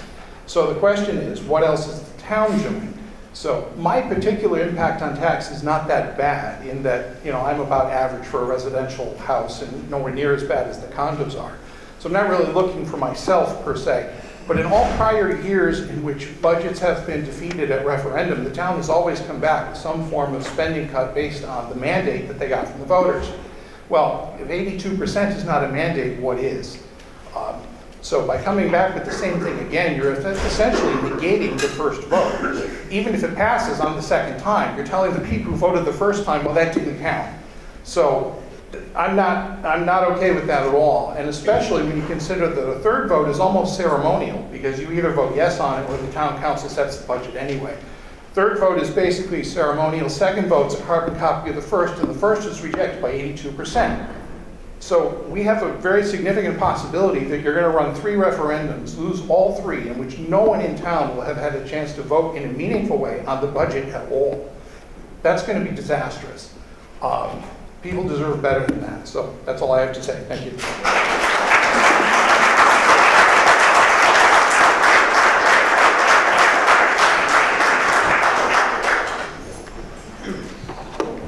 Nancy Usage, 59 Howard Drive. We have an excellent school system, and I'm the first one to say that. I've taught for many years. But there was a previous resident here who said there's always a place to cut. And that's what we have to think of. We have to be considerate for all the residents in town, those who have children, those who don't. But primarily, we have to take care of the children. And for so many years, we have heard why we have so much at central office. We have an assistant to the assistant to the assistant, and then the assistant, what do? They tell the teachers how to teach. But you know what? The teachers know how to teach. And my point is that if there's a place to cut, I would say go back and say for next year, because it's too late for this year, to be more cognizant of where your money is going to be going. I would like to see it go directly into the classroom, to the teachers, to the students. But I just don't think that teachers need more people to tell them how to teach. And if this is a program, and this program, and that program, and is this program good, is that program good, let's give it to the kids. Thank you. Thank you. I would be remiss if I didn't point out, as I always did at the Board of Ed, they aren't children, they're students. There you go. All right. If you could give us your name and your address. Hi, my name is Erin Dawson, and I live at 50 Oak Bluff. I'm here in support of the budget. Frankly, I'm really concerned about how we are willing to risk all that we've built in this town. I mean, frankly, our property values are built on the reputation of our school system. And to say that our town council and our Board of Finance has been irresponsible in the way that they put this budget together and presented this budget, I feel like it is very erroneous because we have the lowest budget increase of all the towns in the valley and Glastonbury. And these are towns that maintain excellent school systems. The difference between our property values and certain towns next door is our school system. And when we risk that by voting no, we risk not attracting the talent that we have to teach our children. We risk not keeping the talent that we have here. We have an amazing superintendent who practically knows the name of every child that walks through the doors of our school. I have 2 children in this school system. I have 1 child in that 2nd grade doubled up class at Pine Grove School. He was in a class with no window. They had very little space. They had to make do. And you know what? He had an amazing school year. He didn't even realize the entire school year. He didn't realize it. And that is because of the quality of teaching and the quality of education that we have here. I have a kindergarten. She is in a class with 22 other 4 and 5-year-olds. And she learned to read this year. That happened because of the quality of teaching that we have and the quality of our education system. And I guarantee in other school systems, in these same circumstances, you would not have the same result. So I urge you, we all have benefited from this school system. And honestly, it is a burden. It's a burden to me too. I'm not single, I'm a stay-at-home mom. And we make sacrifices so that I could be there for my children and that we could be in this school district. You know, we could have chosen another town, but we chose Avon for the school district, and I think that is the foundation of all our property value. So I urge you to vote yes. You know, we have a budget that is lower, that has a lower increase than any other town that maintains the same quality, the level of quality of our school system.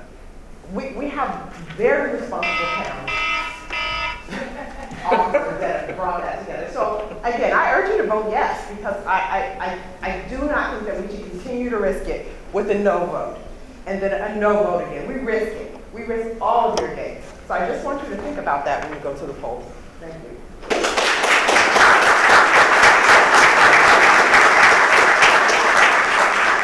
In the back, I think if I recognize Mark Zacchio, yes, he's pointing at himself.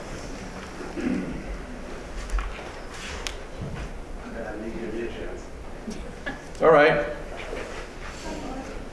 I move slower too. Yeah. I'm Mark Zacchio, 15 Ridgewood Road. Some of you may not know or may remember, I served on this board for 3 years and then on the council for another 17. So I have some experience in the budget process. I sat on this board when budgets went down 2 times. I sat on this board when it went down 3 times and it came to the council. So on behalf of the council, don't let that happen. It's harder. It's a harder process than you think when you get to that point. I'm not going to advocate a yes or no. I'm not going to tell you where I think you should cut or if you should cut. I'm going to give you a few of my insights. Have any of you ever went and bought a new car? Never. Who paid sticker? Last time, yeah. Yeah, last time. Did you negotiate? Sure. Do you go back and forth? Didn't work at all. Somebody has to sharpen a pencil, right? Yep. That's your role. You know, you got to think about your role in Avon as that circuit breaker. The Board of Ed does a fabulous job with education. They've got talented administrators, we've got super teachers, we've got engaged parents. The town does the same thing. We've got dedicated police officers, people who pave our roads. They all work hard. But when those budgets are produced and presented to you, it's like getting a car at the dealer at the MSRP. You've got to be able to push back some. You're not asking to cut services. You're not asking to get rid of people. You're asking to sharpen your pencil, look harder, check different places. And you haven't done that in the last, I don't know how many years, 4 or 5 years. And I think this swell tonight is a little bit more about that frustration over time, because the budget is cumulative and the taxes are cumulative, that have got people up in arms. And that no vote has been building. Yeah, it's been less than 9%, but we've tipped that scale, right? So I want you to think about that from a role perspective. There's nothing you can do about it now. The budget's going to go, the way you've made your decisions. But that's an important role. The last thing I want to say is, when I was experiencing this on the Board of Finance, the old chair, Dr. Bud Herman, who had chaired this board for 30 years, walked into the Avon room during our budget deliberation and said a very short and sweet sentence to us. He looked us all in the eye and said, if the 7 of you can't agree, how do you expect the public to follow? Thank you.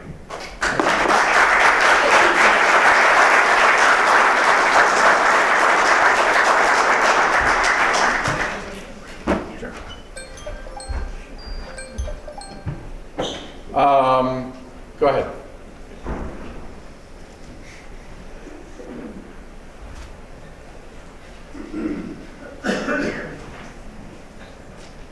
If you could give us your name and address, then I'll start the time. Hobbling up here like previous gentleman. Kent Jameson, 3 Alder Lane, condominium in Farmington Woods. I voted for the budget last time, and I'm prepared to vote for the budget again this time. I understand that the big increase has more to do with the reevaluation than the budget per se. I am up here to ask you to look into 3 things that deal more directly with the shift for future budgets. Number 1, when I moved here from Canton in 2015, I did attend prior budget meetings of the town. I've been impressed with the presentations that you give. They're clear and straightforward. I also was very impressed that the town had a tax relief program for elderly and disabled that is means tested. I would like to encourage you to re-examine that and see if there's a way to increase the benefits on that would directly provide tax relief to those who need it most. Secondly, living in a condominium in Farmington Woods, I pay twice for paving, snow removal, catch basins, that single-family owners do not. I would like you to look into an adjustment that you might give condominium complexes for that sort of double taxation that we go through. Lastly, and this doesn't deal directly with the shift, I came here from Canton. My understanding is that Canton went through a reassessment and they had a phase-in program for their taxes. I don't know if something like that can be done here.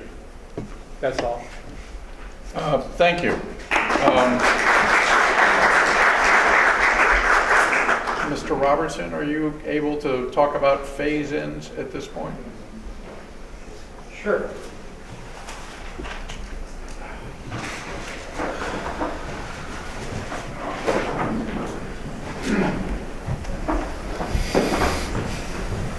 Yes, so... That's on. You're doing good.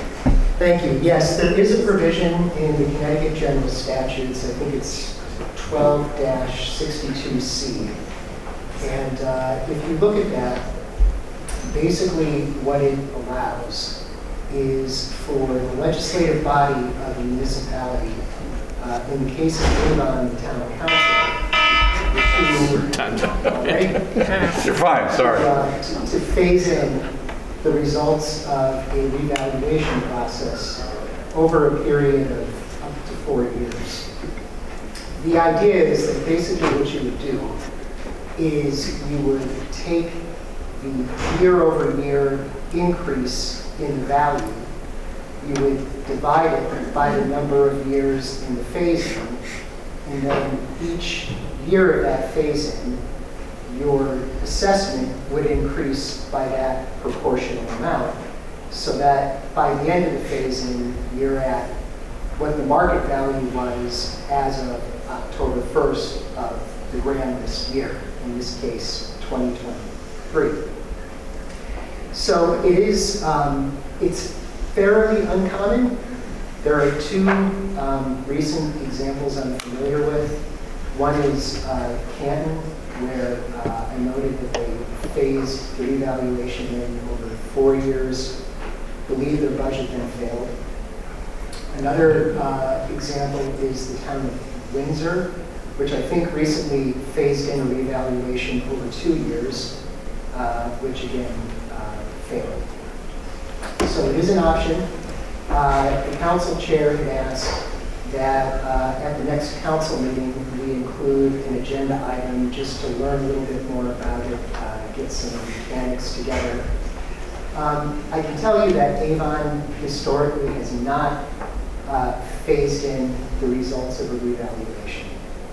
And really, as I understand it, it's for kind of a basic fundamental reason, right? The purpose of the revaluation process is to ensure that the levy, the tax levy, is equitably distributed based on the value of property. That's why you do a revaluation, is to ensure that it's fair. Whenever you delay the results of a revaluation over time, what you're doing is you're extending the inequality of the distribution. And you get into a situation where those who may have had higher home values, which in itself is a benefit, you may not realize it unless you sell your house or take out an equity line or something. Those that are on the lower end of the distribution end up carrying an unfair share forward proportionally until the revaluation is fully phased in. It's a very quick overview. Bottom line is, it's possible. It's an action of the legislative body. Thank you. Someone else care to speak? Going once. Well, all right, let's first see if there's anyone else before we have repeats. Going once, going twice. All right, come on up and give us your repeat. You'll need to... I'll state my name again. Yeah, name and address again. Yep, so my name is Sarah Sanchez, 20 Mountain Ledge Road, and I just wanted to comment a little bit on what Mr. Mark Zecchi, I believe, said. So for me, this is a frustration that's been rising for a while. I think if you look at previous years, everyone wants to talk about that we're on the bottom of that list that was presented, and I find it very notable that Canton wasn't on that list, so that Avon could be at the bottom. But year over year, I think you'll find that Avon has not been at the bottom. And specifically, when we talk about the 0% tax increase that happened widespread over the pandemic, you'll note that other towns did that by cutting costs, whereas Avon did that by pulling from the reserves. So I think my frustration is that the most recent boards of finance seem to be incapable of finding anywhere to cut costs. And I don't want those costs to come from the Board of Education. I think there's other places where we can sharpen our pencils. But for me, that has been a rising frustration. Thank you. Thank you.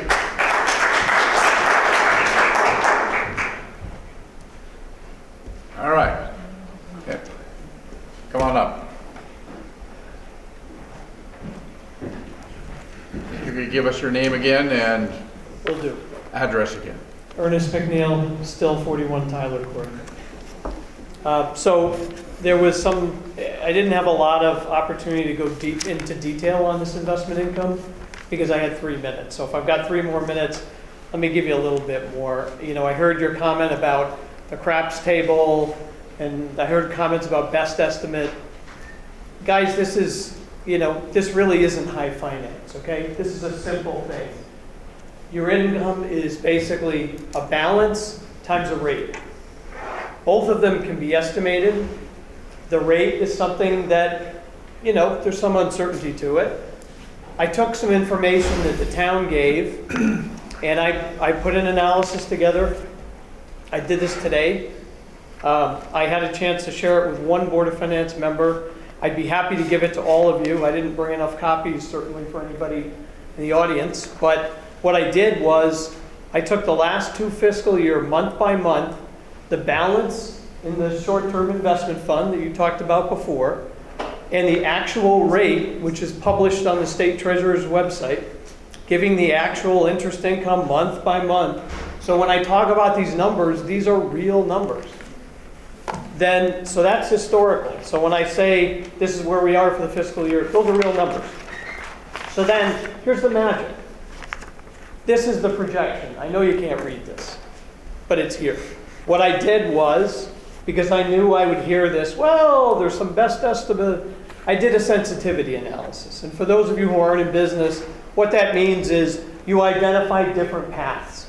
You say, okay, if we drop rates by, because I know the concern is, well, rates are 5.3% now, but what if the Fed cuts rates, right? And what if they cut them fast? So I did 6 different scenarios. 75 flat, 75 bips, 100 bips, 150 bips, 200 bips, 300 bips. I did different patterns. I'm happy to share this with you. When I gave you the numbers before, I didn't have time to go through this, but this is where they came from. And again, just to remind you, 1.56 million to 2.22 million.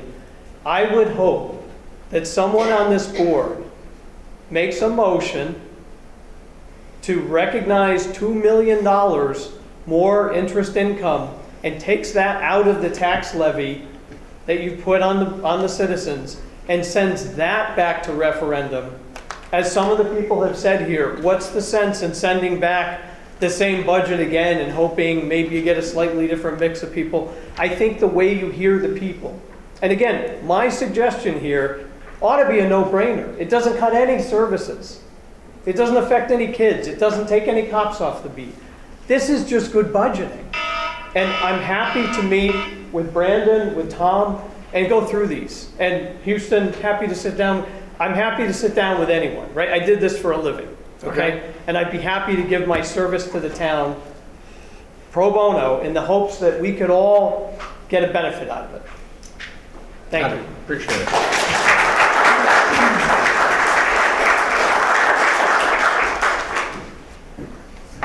All right. Doesn't look like we've got anyone else. I take that, oh, in the back. Oh, we got 2. All right. Neil, come on down. Second round. Round 2, I promise I won't take 3 minutes. Well, we'll still time you anyway. Neil Livingston, 120 Craigmore Circle. Thank you. Now we'll start it. So I wanted to share some knowledge that I have about the bedrooms thing, and it's not part of the budget, but I'd like to get it on record. 2 years ago, I approached the town, and Brandon was part of it. I'm looking over at Brandon, and I want to get this on record. There's a state statute currently.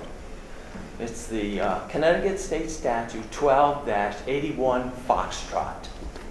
And Brandon and I went through that. They didn't have the appetite to give $20,000 to every veteran that has property here in the town of Avon. They could do it. The challenge is because of the income. Now Stanford, which is right down here, southern part of Connecticut, they allow this $20,000 with a salary income for single at $100,000 and for a couple $120,000. So it's an example of what can be done. That's all I wanted to do. I wanted to get it on record that it currently exists. There's nothing new that has to happen. You don't have to go to the state statute. It's been around for 20 years. Thanks. Thank you. I think Come on up.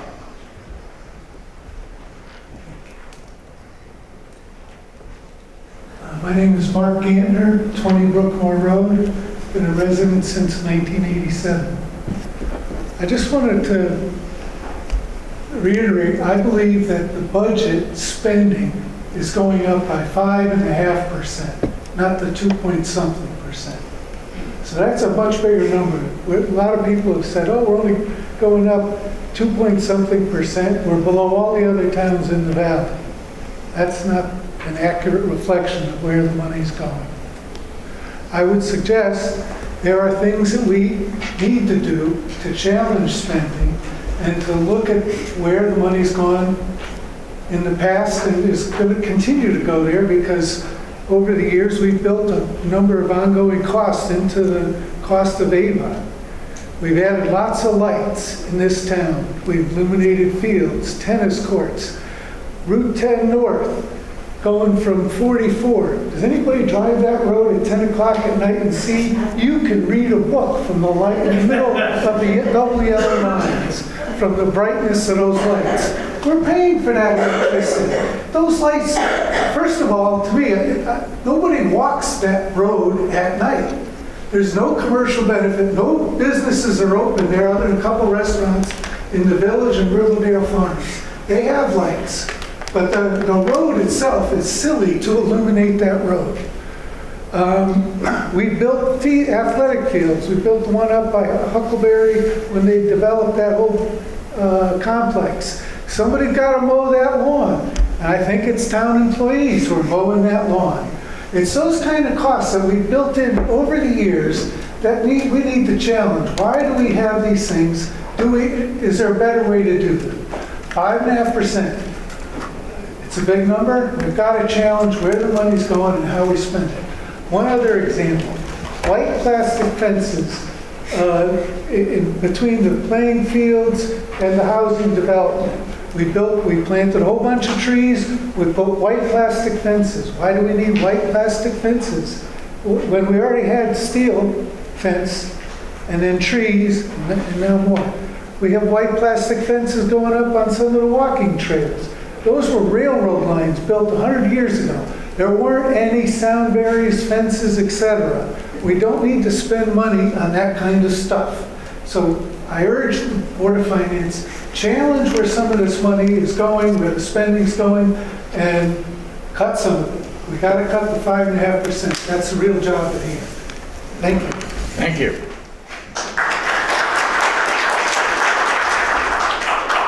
All right. Further speakers? Going once. Come on up.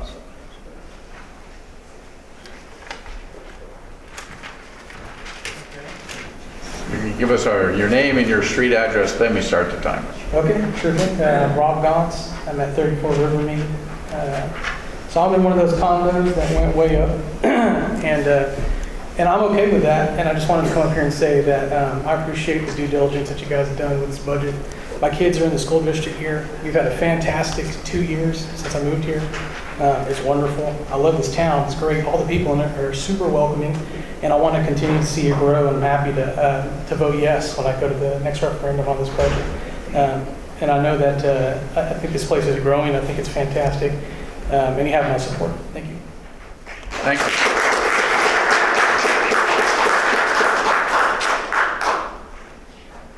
Come on up. I was wondering how you describe me. Sorry? Right. Guillaume 75 Ridgebury. Am I coming through clear? No. A little bit closer. Okay. Is it better now? Okay. Yeah, look, I've lived at Ridgebury for almost 10 years now. I was surprised by the response with the referendum to see all folks that are busy mobilize and come out with the 2%. That I was not expecting that. When I look at the budget increase, going back to the 5.5%, lots of categories don't show restraint. Okay, so general government is up about 9%, public works 7%, health about 5%. education are around 5%, library 7%. And I'm sure this is a good budget, right? You look at the needs. Okay, for example, in the special ed, well, we have more special ed students, we have more needs. So from the perspective of the need, I'm sure this is a good budget. But there's a flip side to that, which is that needs are unlimited, and at some point we need to prioritize.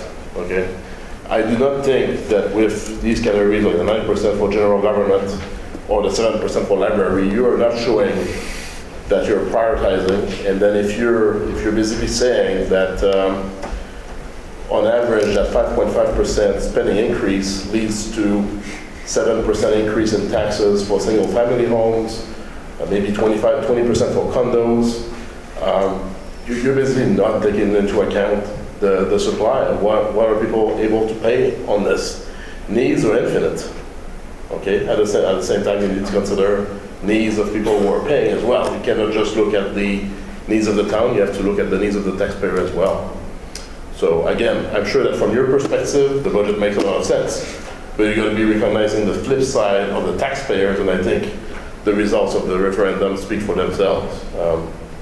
That's it. Thank you very much. Can I say something quick? Sure. I just want to clarify something. I don't want to take away from anybody's comments, but the reference to 5.5 or 5.44%, that is gross spending across all of the funds included in the budget.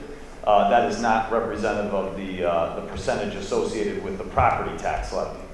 So we have several other funds that are called special revenue funds that have their own designated funding sources other than the property tax levy, and that is incorporated in that 5.44% increase. If you're looking at the property tax levy, the 2.96% that we referenced earlier is a better representation of the percentage increase. I just wanted to clarify that, not to take away from anybody's comments. Yep. All right, well, and just building on that slightly, the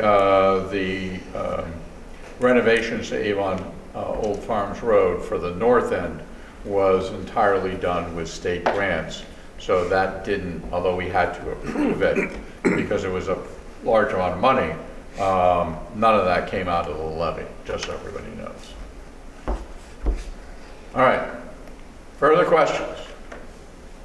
Going once, see, I always count when someone pops up. Going twice. Going 3 times. All right. Then there being no further discussion, the budget in its final format will be submitted to vote on the referendum on June 7, 2024 at the Avon Senior Center here. The community room, 635 West Avon Road, Avon, between the hours of 6 a.m. and 8 p.m. And then I am going to declare us adjourned as to the public hearing, and then I'm going to call us to order as the special meeting for the Board of Finance, which happens after that public hearing. So we're now in session. Pledge of Allegiance. Would you care to lead us one more time? He tells me this is the 3rd time today. Last night. Yep. It's my job now. I pledge allegiance to the flag of the United States of America and to the republic for which it stands, one nation, under God, indivisible, with liberty and justice for all. All right. Old business. We've got the fiscal year 24-25 budget. And so what I would propose to do is that we begin talking amongst ourselves, which is, it's a public meeting, so everybody gets to listen in. So, and just sort of starting on the wings, Brian, you want to lead off? Sure. I think the voters have spoken loud and clear by voting no to budget The voters have spoken loud and clear by voting no to the budget referendum on May 15th. At the end of the day, it's all about how the reval combined with the outsized budget increase hits your wallet. Nothing more, nothing less. From my standpoint, I'm unable to support the revised budget put forth by the majority on the Board of Finance, which fails to address what will be a 7-figure surplus in interest income or the 5.44% spending increase, which is outsized when compared to 10 and 20-year averages. Okay, appreciate that. Starting on the other end, Carl, I think you have the disadvantage of being on the other end. That's always how it always goes. There you go. So it means either I start left or right, you go first or second. Thank you all for coming out today and or tonight now. And we appreciate all the comments that we heard from both sides and from everyone's view. What I would like to say is, since we have guessed that the interest rate that we will receive will be in the millions, and we have some financial projections of that potential, then I would say that we can still move forward with the appropriate budget that we have put forth. And when those come to fruition, maybe we can work as a town on how we can help thy neighbor. But not until we have the actual funds, not before. Okay. Micah, why don't we do you next and Kathleen next after that? Okay. I do have a statement prepared. Ladies and gentlemen, this budget is more than just numbers on a page. It's a reflection of our values, our commitment to each other, and our vision for a strong and prosperous community. Now, I've heard some folks suggest that we should increase our estimate of interest income to lower the tax need. I understand the appeal of this idea. It sounds like an easy solution, but let me be clear, this approach is not responsible. Our financial team has based their estimates on careful, conservative analysis. They've looked at the data, the trends, and the projections. They've considered the volatility of interest rates and uncertainties in the market, and overestimating our interest income would be like building a house on a foundation of sand. It might look good for a moment, but it won't stand the test of time. We need a budget that's built on solid ground, one that ensures we can meet our commitments and continue to provide the services our community relies on. There's also been talk about using the unallocated fund balance to reduce the tax need. I understand why this might seem like a good idea. It's tempting to dip into our savings to provide immediate tax relief. But let's think about what that fund is really for. It's for our safety net. It's there for emergencies, for unexpected challenges, for those moments when we need to come together and support each other. If we drain this fund to cover everyday expenses, we are leaving ourselves vulnerable and unprepared for the future. We are compromising our ability to respond to crisis and protect our community, and compromising our good credit rating, which makes our interest rates lower. The proposed budget is not just a financial plan, it's a strategic investment in our future. It ensures that we continue to invest in our schools, our public safety, our infrastructure, and our community services. These are not just line items in a budget. They are the foundations of a thriving community. They help maintain property values, attract new businesses, and ensure that Avon remains a great place to live, work, and raise a family. This budget also reflects our commitment to fiscal responsibility and long-term planning. By relying on realistic revenue projections and preserving our financial reserves, we are demonstrating that we are good stewards of our resources. We are showing that we can manage our finances in a way that is sustainable and responsible. Municipal budgets all over Connecticut are being attacked, not because of the content of the budget, but because of tax increases, though the two are not related. Condo owners who are feeling the bite of the reevaluation are being targeted in a Republican campaign against budgets to engage new voters in hopes they'll continue to vote Republican in future elections. Don't believe the misdirection. Your vote is on the budget, not your tax increase. A $1 million cut to the budget reduces your property tax bill by about 1%. If your bill is $7,000, that's $70. But it would cost the town school services utilized by our students. emergency services to the people, or better roads. I'm not minimizing the impact of a tax increase that that some will bear, but neither should anyone minimize the effect it would have on the town. In closing, let me say this. The proposed budget is a testament to our collective commitment to the well-being and prosperity of Avon. It's a plan that keeps our town strong and resilient. I support this budget and reject the proposals that demonstrate an irresponsible desire for short-term fixes with long-term detrimental costs. Let's continue to build a secure and prosperous future for our town by making wise and sustainable financial decisions today. Thank you. Kathleen? Thank you. So based on the information that we got from the people who spoke tonight, we had 13 speakers who expressed a no vote, 6 who voted will express a yes vote, and 5 who remained neutral. That encompassed with the referendum of 82% saying no to this budget sends a very strong message. It sends a message to leaders who are not listening despite their campaign promises. The voters sent a message to us, 82% were not happy with the budget increases. This comes on top of a lopsided reevaluation that has shifted the tax burden to the homeowners. The workshop last week was a misnomer. No work was actually done. As was stated multiple times, nothing was changed on the budget. The presentation was a rehash of information that's already been shared, and no changes were made to decrease the spending. A substantial lowering of the projected budget increase is needed. Point of procedure, can I make a motion or do I have to wait till later? You can make a motion. I'd like to make a motion to increase the projected interest income to $3 million. It is currently set at $1 million in this budget for the 24-25 year. We are currently looking at a nearly $3 million in investment interest revenue for the current year over budget.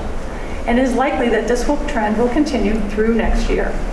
To safeguard against the shortfall, this year's interest income should be held in reserve for this specific use. Do I have a second? Second. All right. I'm going to give Kathy Selcher her chance to speak first before we talk about the motion. Thank you. And thank everybody for coming out tonight. It's been a long night and it's been great to hear from everybody. There are a lot of different opinions, and I want you to know that I personally have a problem with our not taking more of an action to help with the reval.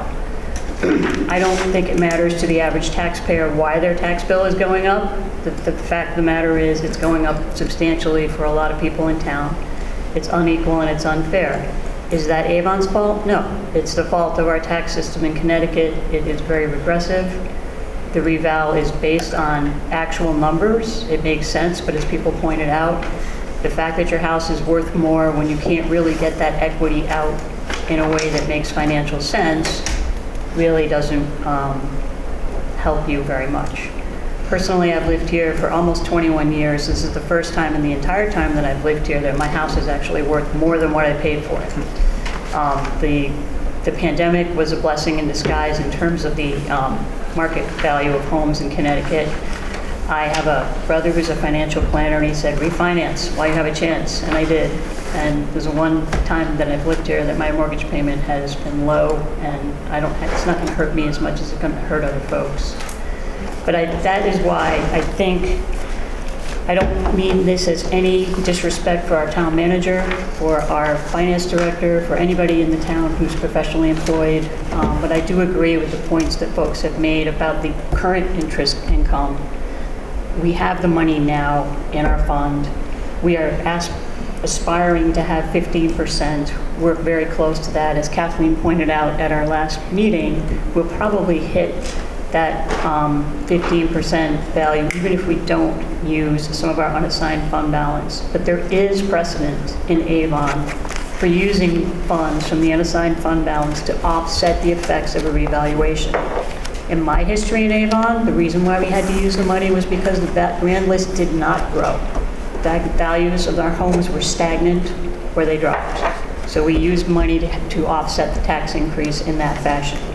I think using it this year, as we did during the pandemic with a bipartisan vote on the Board of Finance, for the 1.8 million. There's more to that story than really gets told, but we knew some of that was coming right back in because money had been borrowed out of the unassigned fund balance to pay for the track and field and some other things. What is disturbing to me is that the unassigned fund balance can be dipped into for certain purposes, and it has no impact on our bond rating, but anytime you want to use it for something like this, that's the first thing that gets said. It'll hurt our bond rating. It's one of many things that goes into the bond rating. Ability to pay is a very chief determinant of what the bond rating will be, and there are other factors as well. And in the same year that we did the 1.8 million, we went out to bond for the track, and our AAA bond rating remained intact. And in fact, Margaret Colligan noted that they had deemed that to be a prudent use of the fund balance.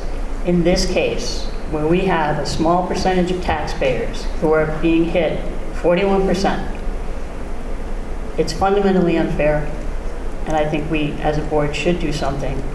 I would like to amend the motion, not to change the estimate of revenues going forward, but to use money from our unassigned fund balance in the amount of at least 1.5 million, going with the lower of the number that was suggested, open to suggestions for a different amount, but that's what I would prefer to do. Thank you. All right, so question is, taking Robert's Rules of Order, do you view that as a friendly amendment or not? I view that as a friendly amendment. All right, so that's, and then I asked the second, do you view that as a friendly amendment? I'm not going to second that. I'm sorry? I'm not going to second that. Okay. Then that has to be voted upon. Do we have a second for the motion to amend? Wanting a second, it fails. Then we're back to the primary motion, which is to increase the amount of estimated revenue to $3 million? From 1 million to 3 million. From 1 million to 3 million. So all in favor? Can I ask a question? How does that work in practice? In practice? Does that mean for this budget? Yeah, she's saying for this budget. So is that? So the current line right now the line for that revenue interest is $1 million. Raising it to $3 million puts it in the projections that we had done, looking at the flat scenario, even dropping it down a whole percentage point would still leave us in close to $3 million. Okay, so for this budget, but not for future years, kind of thing. Correct. Okay. Right, yeah, it doesn't Just define this future. one time, Just, and then we'll go back to. Okay. all right. Discussion. Do we need, Yeah, discussion. yes, discussion. Any discussion on the motion? Would you like it? Yep, go ahead. Yeah. I just want to say, as from my previous statement, that kind of move I think is very irresponsible. It's planning on income that you're not sure of, and when there's a shortfall, having come from California, I know what budget shortfalls look like, and who gets hit with budget shortfalls. It's the school system. And I'm not willing to take that kind of a gamble. So I would encourage a no vote on increasing the interest income beyond what our experts have decided is conservative and prudent. I'd rather deal with a surplus at the end of the year than deal with a shortfall in the middle of it. Okay. Further comments? So we're saying there's going to be a shortfall, but we're currently, in this current budget year, looking at almost $3 million in excess interest income. That's different from this budget for 2024. We're talking about the 24 budget that's going to end on June 30th. We're going to be $3 million. That money is going to go into some unassigned fund and still be available to us if we need it. But the prediction that we have, we know that the feds are not going to drop their rate like a rock in 3 months, and this is not going to fail. We are still going to be earning a substantial amount of money on that interest income. And I don't think the concerns are justified, because we've had a budget surplus on that one line item for the past 3 years. And it's There was one before that too. Yeah. Last year was 1.7. This year is predicted to be almost 3 million. It's currently at 2.75, over budget. So budgets, the interest rates have been going up. They've been held steady, and I do not see, based on my experts that I've consulted, that they're going to go down and sort of hurt the town. All right, the only comment I would make is for most people that would be a relatively de minimis tax differential of about $70. Okay. Oh, Carl, sorry. Tom, when is the interest recognized by the town? When is what? The interest recognized by the town, the interest that we keep talking about? Ultimately, you recognize year-end results at the conclusion of the fiscal year. So December 31st or January 1st? Oh, it's effective June 30th, but the books generally close, the conclusion of the audit in November or December. So which one, June 30th or November? June 30th is the effective year end, but it takes time for the audit to conclude and for all transactions to be settled. The true closing of the year end would probably take place in November or December. Okay, and then the taxes for everyone else would be increased in 2025? Because that's what the budget is? So the current budget that we're discussing right now, so the proposed fiscal year 24-25 budget, the mill rate that is set through that budget would go into effect for the July 1, 2024 tax bills.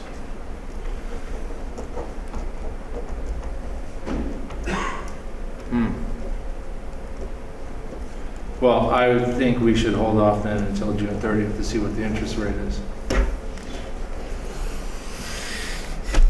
Okay, so just so it's clear, as I understand the motion, it's to increase the assumption of interest income from, and I don't have the precise number in front of me, 1 million to 3 million.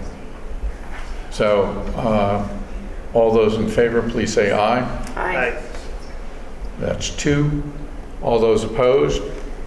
Aye. Nay? Nay. That's 2 nays. And abstentions? Okay, Carl, you're abstaining? Okay. That's interesting. All right. The chair will have to take a brief recess to caucus as to the effect of that.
Giving me a large hammer because it makes a lot of noise.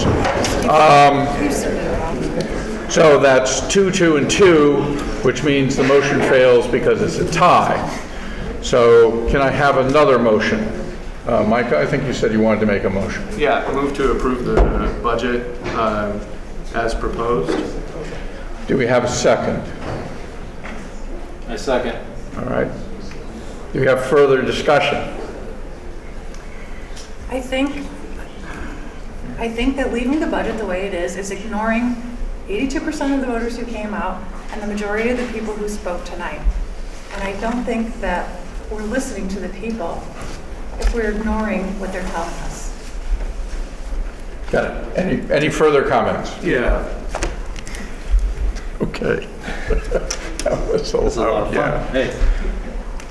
So, the whole reason behind my questioning was to understand when the money was going to be actually seen. And if it's going to be seen in June 30th, then I believe there is ample time for town council to meet and hear each one of your concerns about how you are being affected and to come up with a plan for the town to help those that are being hurt by this budget or tax reval, however you want to look at it.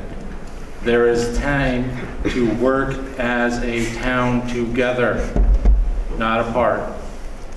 So I am still going to vote for this budget because I know the people that put into it have years, way more time than me, even though I look like I'm 60. All right, do we have further comments? Yes, sir. Yes.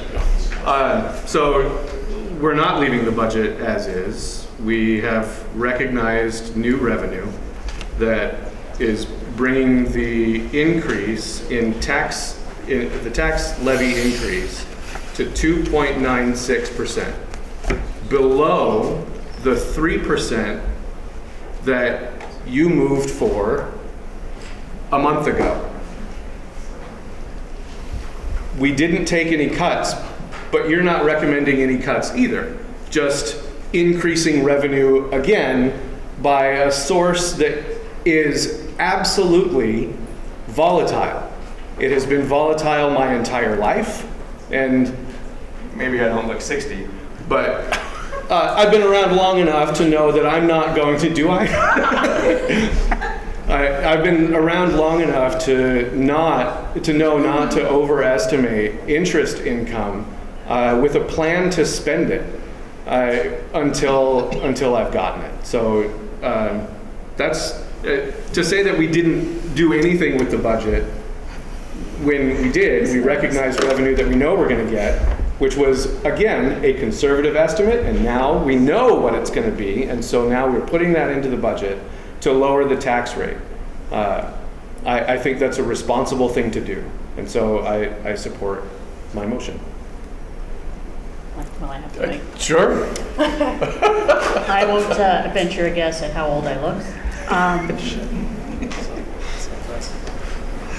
I appreciate the comments that my fellow board members made. Carl, I really like your sentiment about using money to help taxpayers. Unfortunately, I don't think we're allowed to take tax dollars and use them for what would essentially be a private purpose. So however well-intended your idea is, I don't think that's something we can do. If you want to have a bake sale, you could probably do that, but I don't think you can take tax dollars and put them aside unless you have some statutory authority to do that.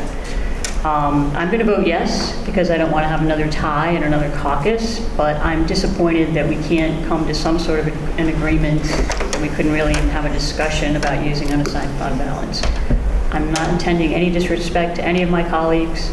I just respectfully disagree. Thank you. Brian, do you want to have further comment? Sure. Following up on Mark Zacchio's point, there is no budget workshop per se by this Board of Finance. If anybody has attended the workshops these last few years, it's without constructive dialogue. Whatever is put forth is approved and moved. I think that needs to change.